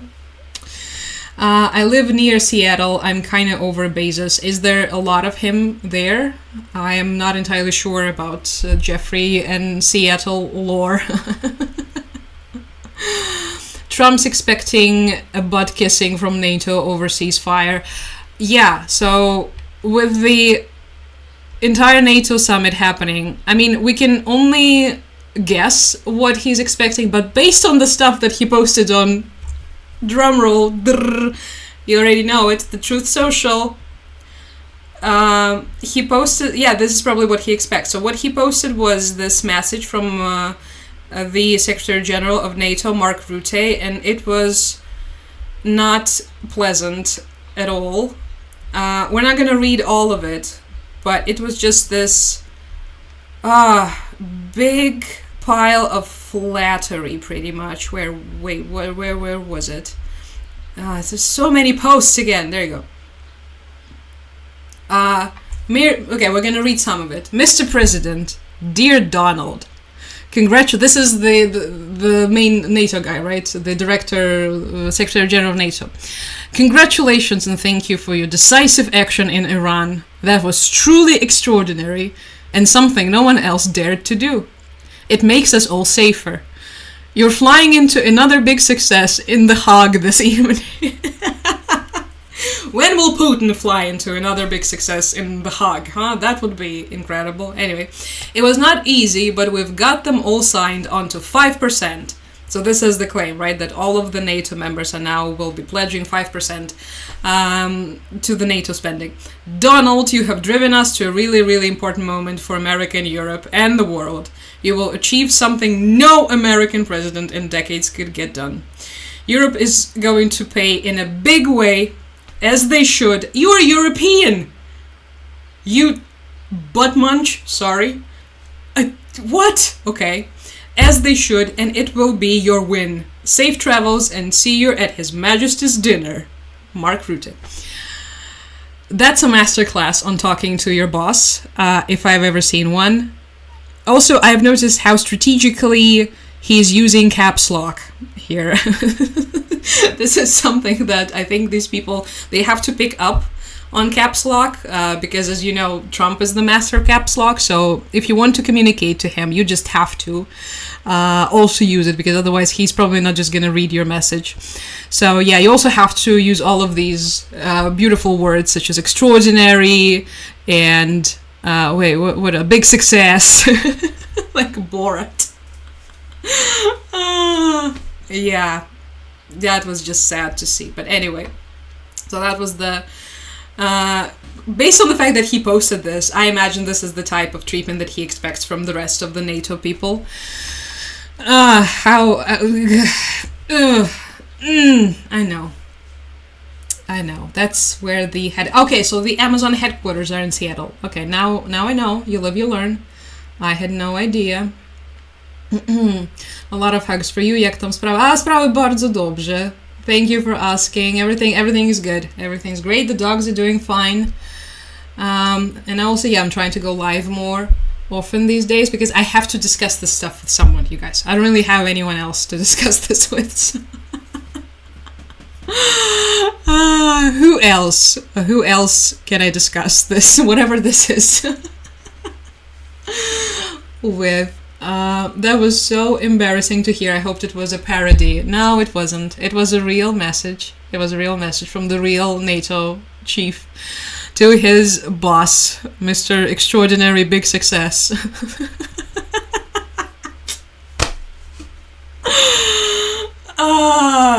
This is just so... yeah.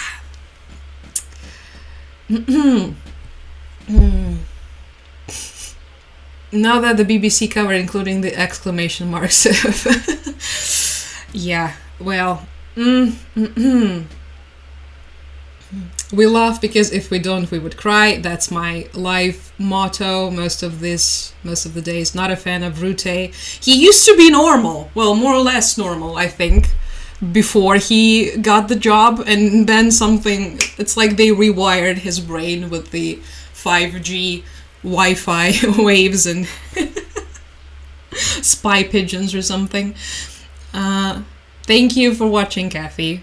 Oh, hi, Direwolf. How's it going? I can hear it in Boris' voice. The entire message reads like a parody, and yeah, it's just. I mean, on one hand, I think it's quite predictable that this is the type of communication that would be happening because, it's this entire corporate talk at play, but also there's something so staggering about seeing it at such high levels. NATO, and this is how they talk to each other. I can only imagine and this is the stuff that they post, right? Well, Trump posts. I can only imagine the type of stuff that's happening behind the closed doors, or the butt kissing. Oh well. Thank you, Annette. Rutte was kind of okay. Did some questionable things while he was Prime Minister.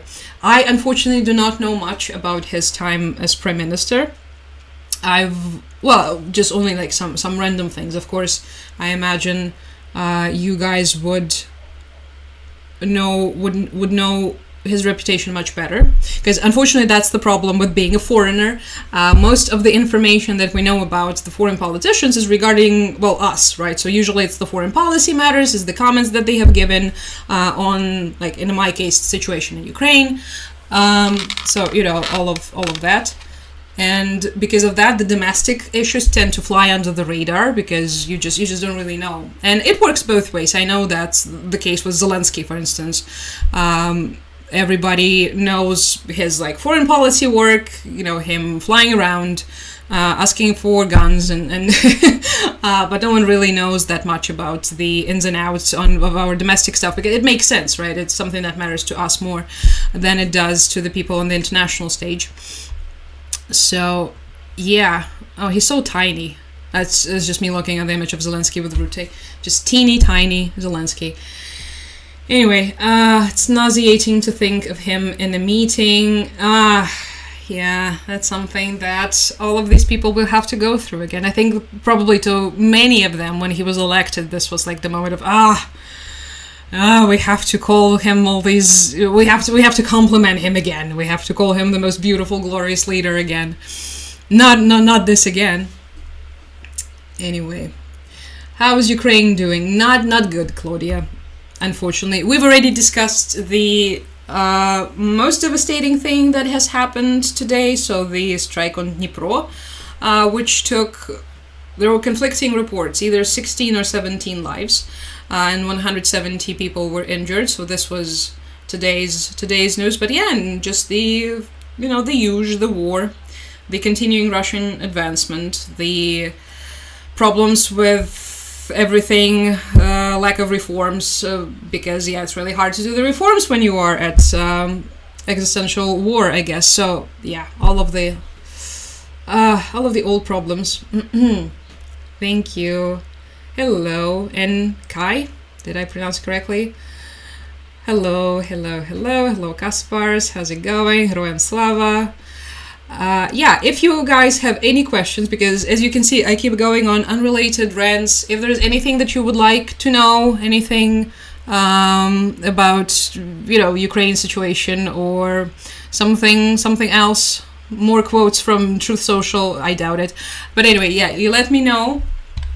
I'm just gonna open the map once again, and we're just gonna, recently, one of the trends that has been, I think, quite persistent, and it's probably for the best, the information about the front line is not as open as it used to be, which is good, on one hand. On the other hand, of course, you would like to know, by you, I mean me, and probably all of you, what is happening, in greater detail, but it's been recently more and more sort of hidden and censored, out of the safety concerns and the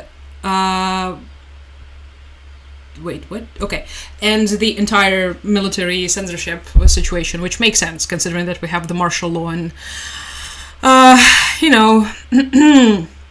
but we've discussed last time I was live, we discussed the advancement in the Sumy region, which is the northeastern Ukrainian region, and how the advancement towards Sumy has been pretty staggering, with Russians reaching up until 20 kilometers to the city of Sumy. The fighting in Donbass continues pretty heated as well.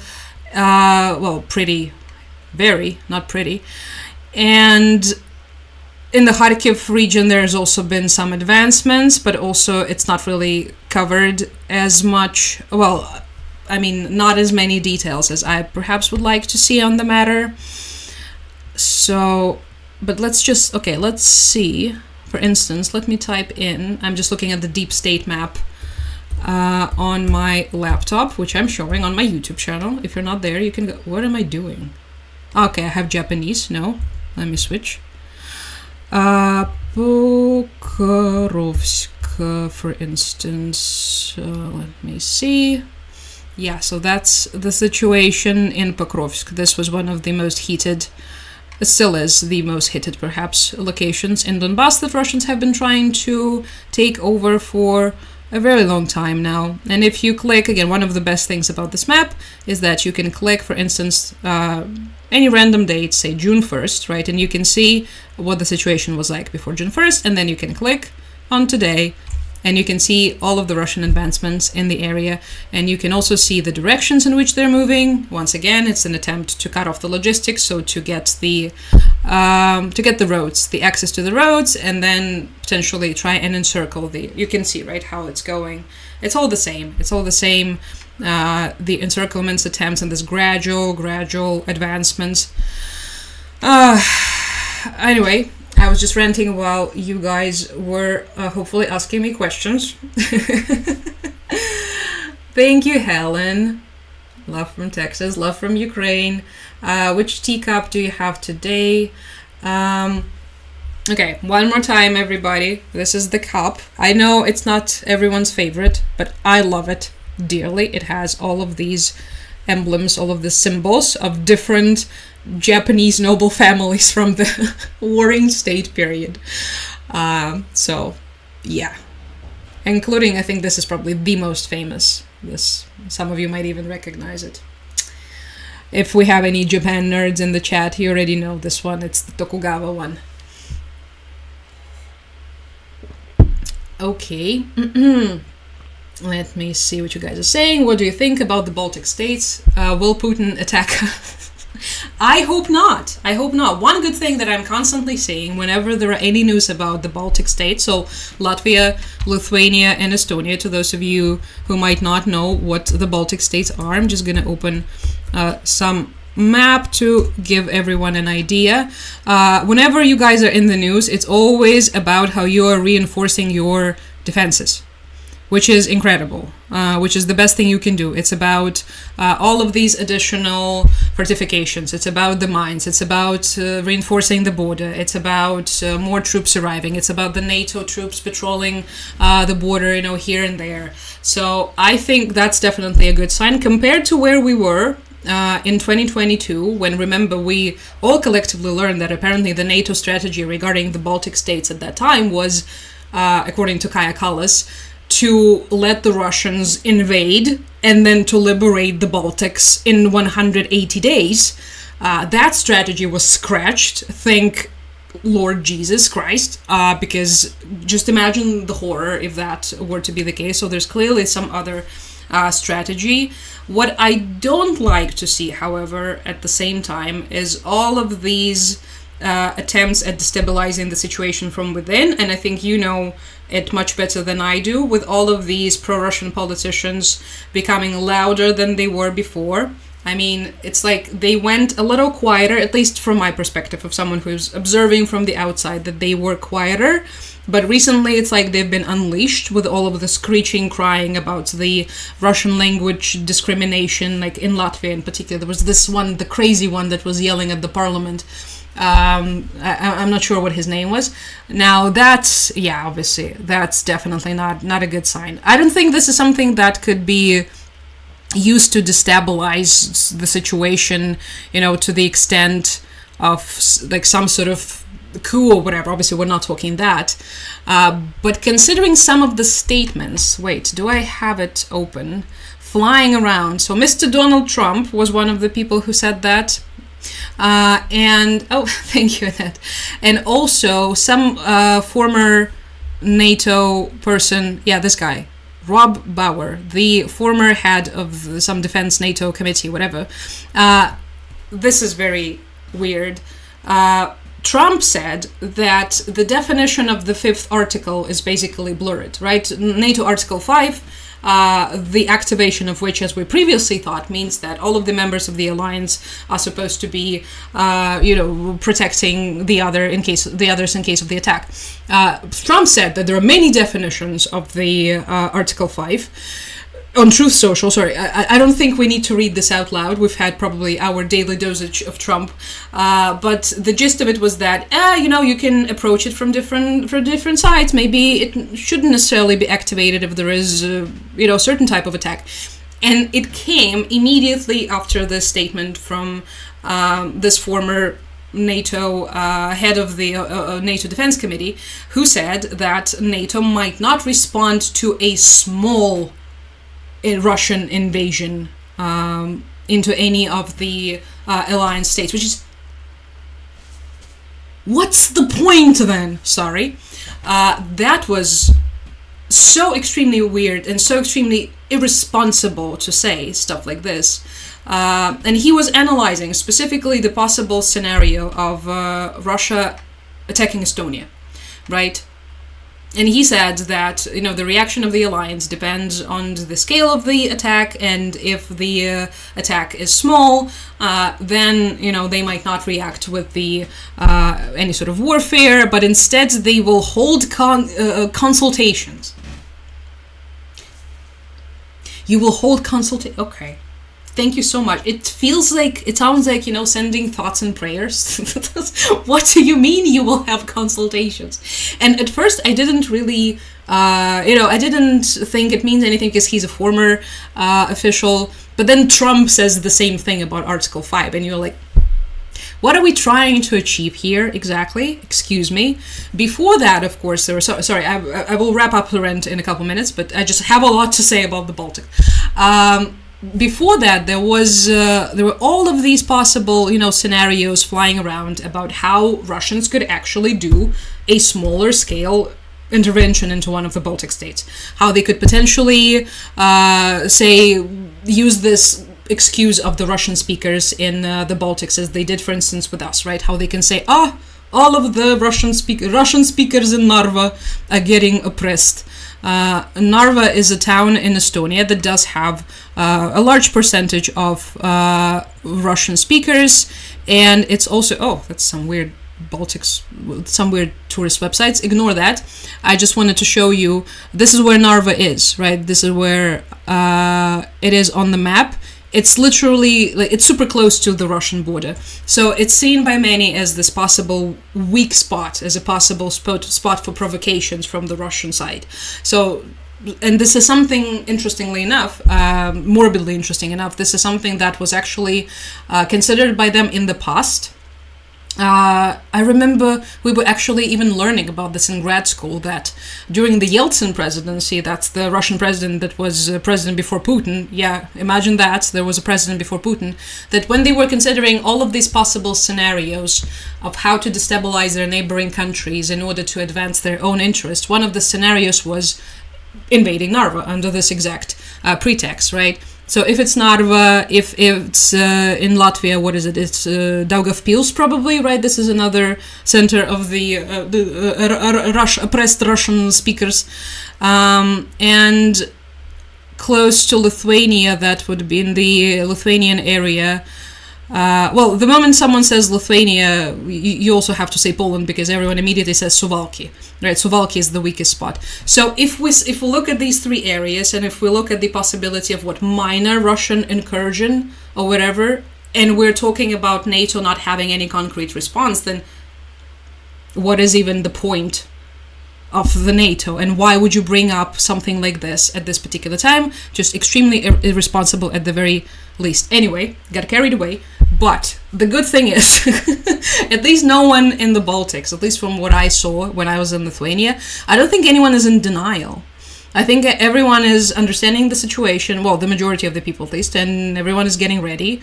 Like in Vilnius in particular, recently I was reading, they have started working on the possible strategy for the evacuation of the civilian population if there were to be a Russian invasion.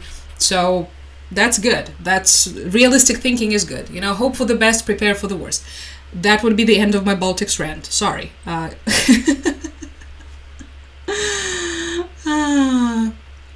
Anyway, I have missed something, I guess, because I went on a really long rant. Apologies, you guys, but it tends to happen.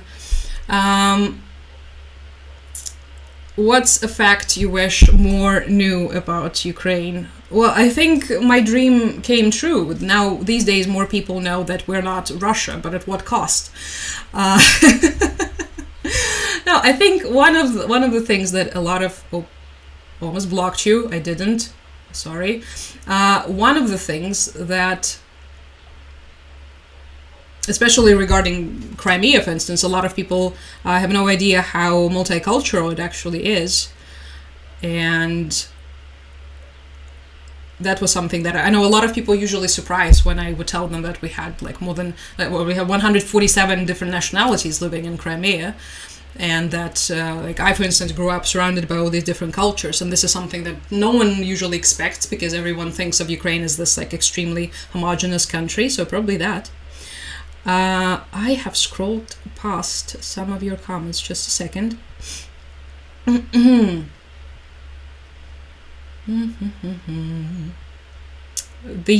My YouTube is linked in, it's the same as here, it's Anna Solo.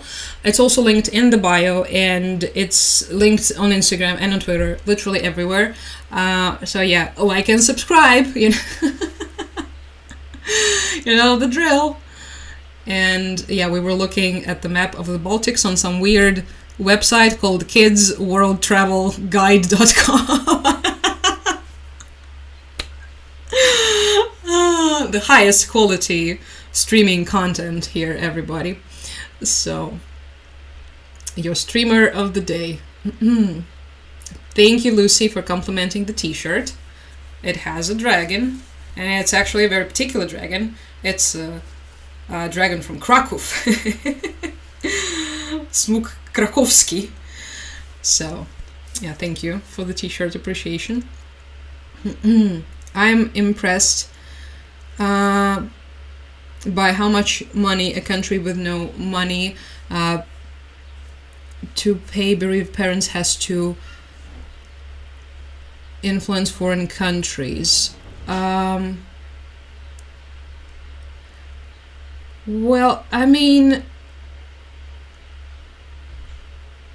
I'm just trying. I'm getting really slow because I've been live for I don't know how long at this point.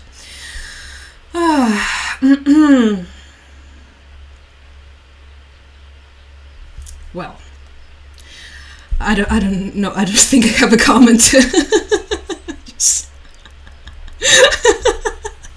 Sorry. Anyway, okay. Maybe I will have something to say to your next comment. Exactly, no matter what happens, Latvia, Lithuania, and Estonia are doing everything to secure their borders. Right, that's the most important thing here. That's the most important thing. No matter what, what's gonna happen, no matter what the enemy is doing, no matter what the allies or partners or whatever are saying. Thank you, Denise. The most important thing is what you do in this situation. And if you have, a solid answer, if you have a decent enough response, and if you feel, that it's worth fighting for, that's already, I mean, not a victory, but that's already, that means a lot. I think this attitude is very, very important. Anyway. Don't forget the Russian Vice President Andrei Rudskoy, who openly called for stealing land in 93. When? Thank you, Maddie. When haven't they? This is just something that these people do. But yeah, there is a long history of that, of all of the... If you go back and you look at all of the rhetoric throughout the years, you will be surprised. You can write like 10 dissertations on all of the different, like how it changed, how it... depending on their current trend in their foreign policy, because for instance, they had this period when they tried to seem more liberal, whatever, westernized, and at the same time they were saying stuff like this, right? So it was always ongoing. It was just changing. It was going from one stage to another, depending on what their interest at the time was. So yeah. Anyone wanting to be friends? Eddie's asking, do you guys want to be friends with Eddie? You better be friends with Eddie.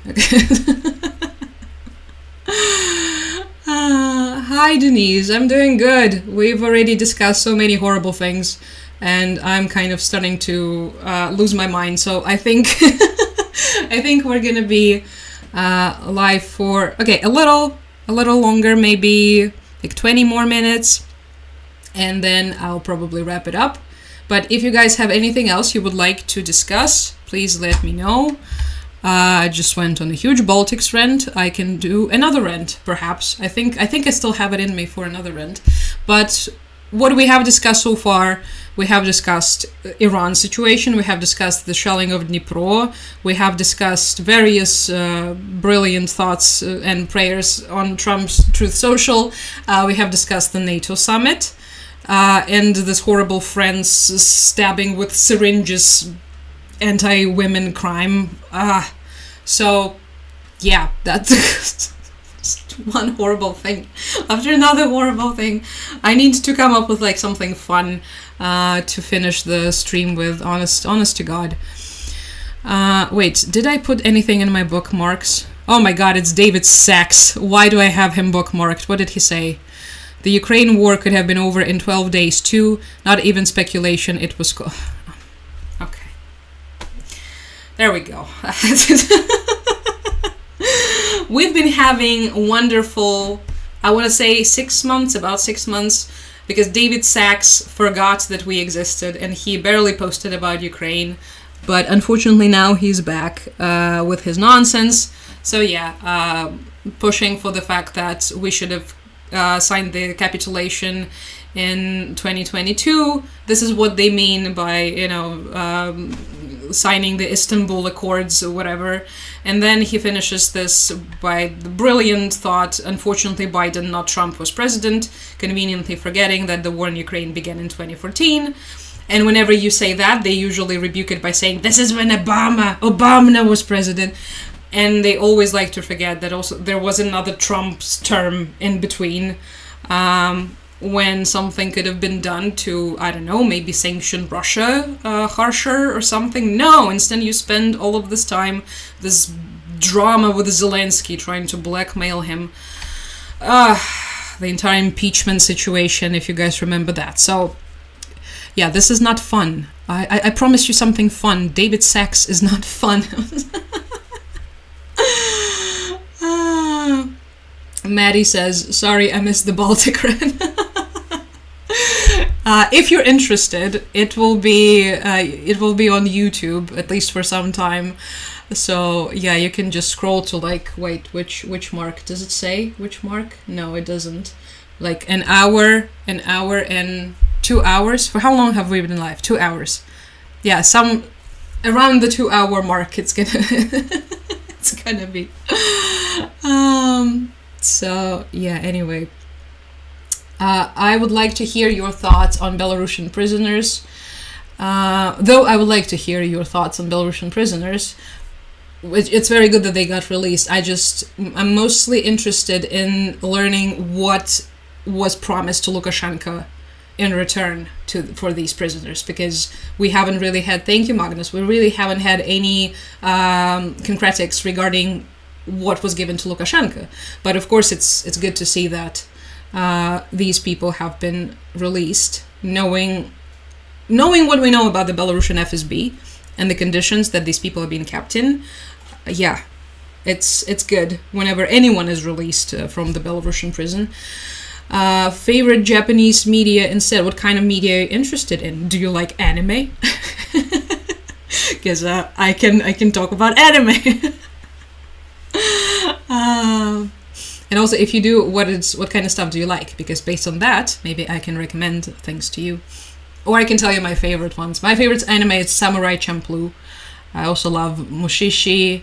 It's probably one of my favorite. Mononoke, not Mononoke Hime, but the Mononoke the series, the weirdly creepy one with this really cool aesthetic. The dogs are doing fine, thank you for asking, Sandra. Crazy as ever, pretty much. That's their normal condition. Where is the Ghost of Kiev? The Ghost of Kiev was a collective name for all of the Ukrainian pilots who were defending Kiev from the Russian attacks, many of whom were killed in action. So there were all these crazy air battles at the very beginning of the Russian invasion, which everyone thought Russians would for sure win, because everyone believed that the Russian pilots were superior, that their planes were better, and then they didn't. And yeah. And it was also one of the, I think, most successful information campaigns. But it was mostly based around the fact that people on social media cannot tell apart footage from video games from real footage. So, and that was before AI became big, mind you. So, yeah. Yeah, that's an interesting thing that I forgot to mention completely. But this was, I mean, we kind of talked about this massive package, right, of aid that is reportedly going to be announced, whatever.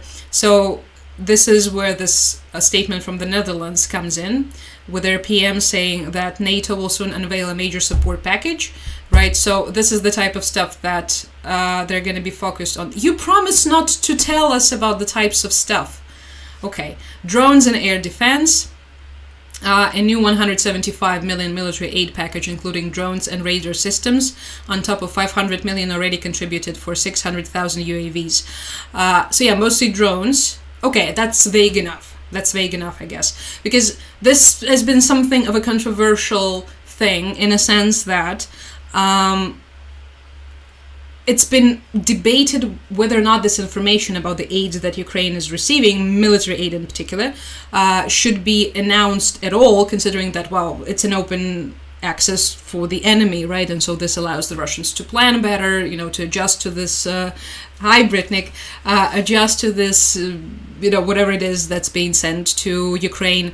And recently they have announced that they will not be announcing, I think the Germans have announced that they will not be announcing I'm repeating myself, sorry, the brain goes, that they will not be announcing the exact list of things that will be sent to Ukraine. So that's good. That's good. So they're now being kind of sort of vague, right? It's going to be drones, it's going to be air defense. Okay, cool. And thank you so much for that, by the way. It's obviously much appreciated. You have seen the states that our towns are currently in because of the Russian combined strikes. That's something that I mentioned at the very beginning of the stream. If you're looking, okay, it has some music.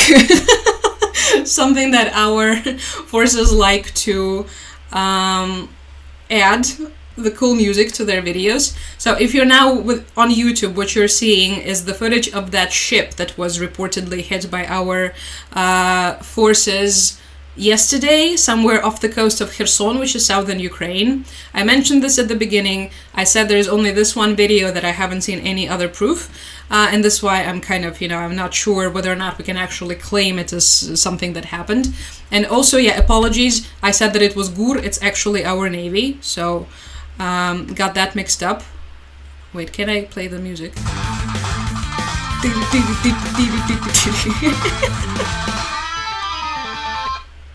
I hope it's not copyrighted. Okay, I'm not monetized anyway. Why would I be worried about that? I don't know. Anywho, that's the ship. How has the F-16 fighter jets helped the Ukrainian army? Tremendously. Especially, in terms of working as air defense, right? They're being used to intercept the missiles. I don't remember what type of missiles, but they're now being raised into the air when we have air raids. And they have been apparently, according to the spokesman for the Air Force, I believe that they were they were very, very important, and they're especially efficient. Again, not against the drones. It was several kinds of missiles. I believe it was the Ha type missiles that they were extremely effective against, but I'm not sure. I will have to double check that and get back to you on this matter. And the information regarding how they're being used, with the attacks towards the enemy territory is something that I don't think it's as open. At least I haven't seen it in the access. But from the moment they have been rumored to arrive in Ukraine, we have seen the increase in strikes deeper into the Russian territory. So that means that not only the planes themselves arrive, they also have, some types of missiles, rockets that allow for, strikes deeper into the enemy territory. So I remember it was like distinct when it just happened. Of course, thank you. Of course, now it became a little bit more blurred, with so many things happening, because these days, every single day, like a million things happens at the same time. So it's really hard to keep up with everything. But yeah, I would say a pretty big difference. It's just that you cannot really. I think a lot of people still expect some sort of magic weapon to arrive and to change the course of war entirely, but it's not going to happen. I don't think there is any such thing that could potentially do this. It's the combination of things. And once you achieve that, then you see an actual change. Germany, no Taurus. No, they have announced that they will not be sending the Taurus missiles. This is the German long-range missiles. But that I think there is this project that has been announced. It's called Build with Ukraine. So, hi, thank you. Which is about us, like this joint projects with the Western partners, mainly European partners, about us like building stuff together. So I think what they're gonna do this as a part of that project. They're gonna do some sort of joint manufacturing stuff. So it wouldn't be like them giving us the missiles directly. It would be that. But that's what I'm thinking. And also at the same time, remember what I just said about them saying that they are not going to be announcing what's happening in detail anymore. So could be part of that as well, a part of this information game, which, yeah, it should be played at times of war. Oh, did we have someone wondering about the constitution?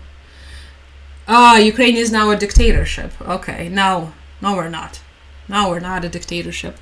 If you're referring to the fact that we do not have the elections, what can I tell you? Wait until your country goes to war. You will be surprised at what's going to happen.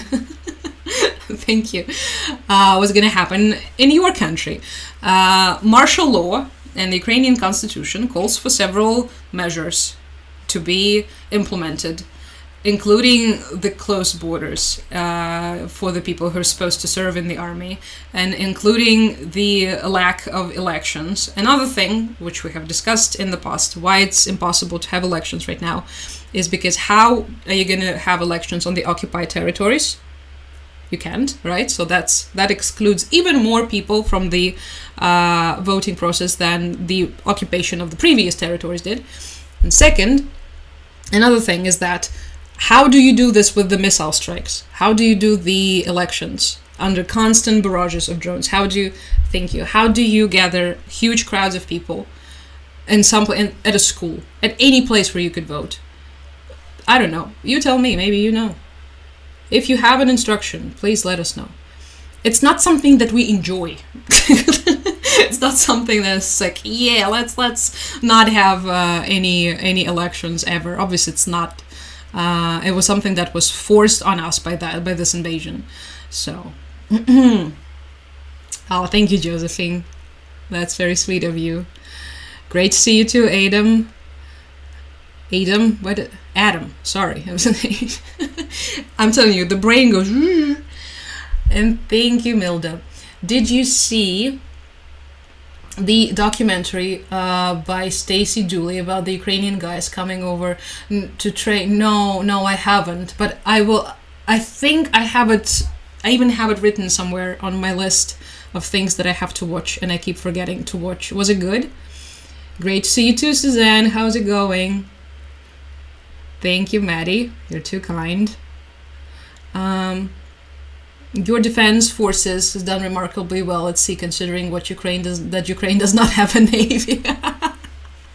Yeah, I know. But also, to be fair, we have been given some wonderful drones because so sometimes when you see, like, remember the Sea Baby drones? Thank you. With the ones that SBU used to attack some of the Russian ships, right? I believe those ended up being revealed to be some of the prototypes that, I don't remember which one of the Western partners, but I think we can all guess. The type of drones that are prototypes for what's going to be used in case there is a Chinese invasion of Taiwan. Pretty much, right? So we have a lot of stuff like this that's being given to our forces to play with, and then they modify it, they improve it, and yeah, sometimes it gives these incredible results, which is good. You know my attitude towards the enemy fleet. It's very personal. The only thing that's more personal for me, it's the bridge. Mark says US people love Ukraine. Trump is a whole another story. Does he love anyone except himself, if we're being honest with ourselves? But Thank you for the support. I know I've had so many American friends reaching out, so many of you guys writing, sending me money. Like, a couple of you, thank you for doing this. I think 2 or 3 people after Trump got elected, and then also after, what was it, after the White House debacle, I received some like donations on my PayPal, being like, I'm so sorry. Like, you guys, you don't have to feel bad about this stuff. Please don't. Stuff happens. What you gonna do? All right. Did we discuss everything? I think we did. France, NATO, that weird news about the possible, the attempted attack on Zelensky, whatever. I don't know how to process that, so no, we're not going to talk about that. Anything else? Okay, the documentary. It's a good documentary. It's sad though. The UK soldiers were so worried about sending them back.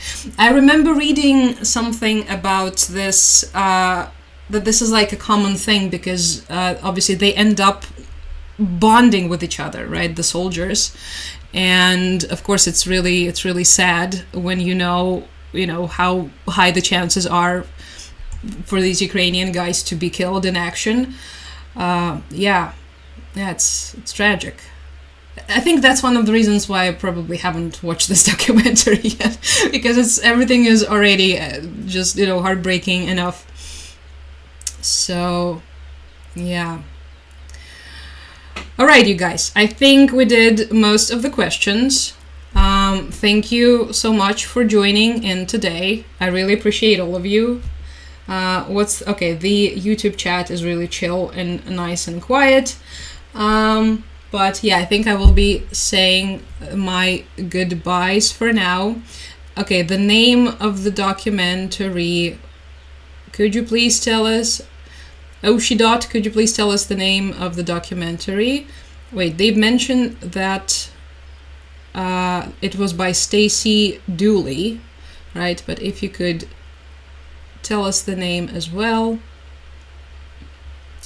Anyway, so thank you so much for joining in. I think I've already said this, but the brain, I've already told you, slowly closing down. It was nice seeing all of you. And I think I'm gonna be live in a couple of days, but as always, thank you, Direwolf, I will post the announcement on all of my social media, and I will try to give you all the links. So I recommend you follow me on Twitter if you have it, if you're still using it. If you're boycotting it, then I fully understand it. Then you can follow me on Instagram. This is where I usually post the announcements before the live stream. Thank you to those of you who joined on YouTube in particular. Really appreciate it. And to all of you as well. I'll see you again soon. Stay cool, stay safe, stay sane. Bye-bye. Take care. Thank you. All right, and we're still live on YouTube. As it happens. Oh God. Okay, I will be closing this down as well. Thank you guys too for watching as always. Do we have someone saying something? True Blade, long time no see. First saw you on TikTok when Russia invaded Ukraine. Thank you for staying with me all along. Zoe saying thank you to this chat as always for being so chill and respect. The chillest chat on the entire planet Earth. Anyway, now I'm going to be saying my goodbyes on here as well. Thank you guys.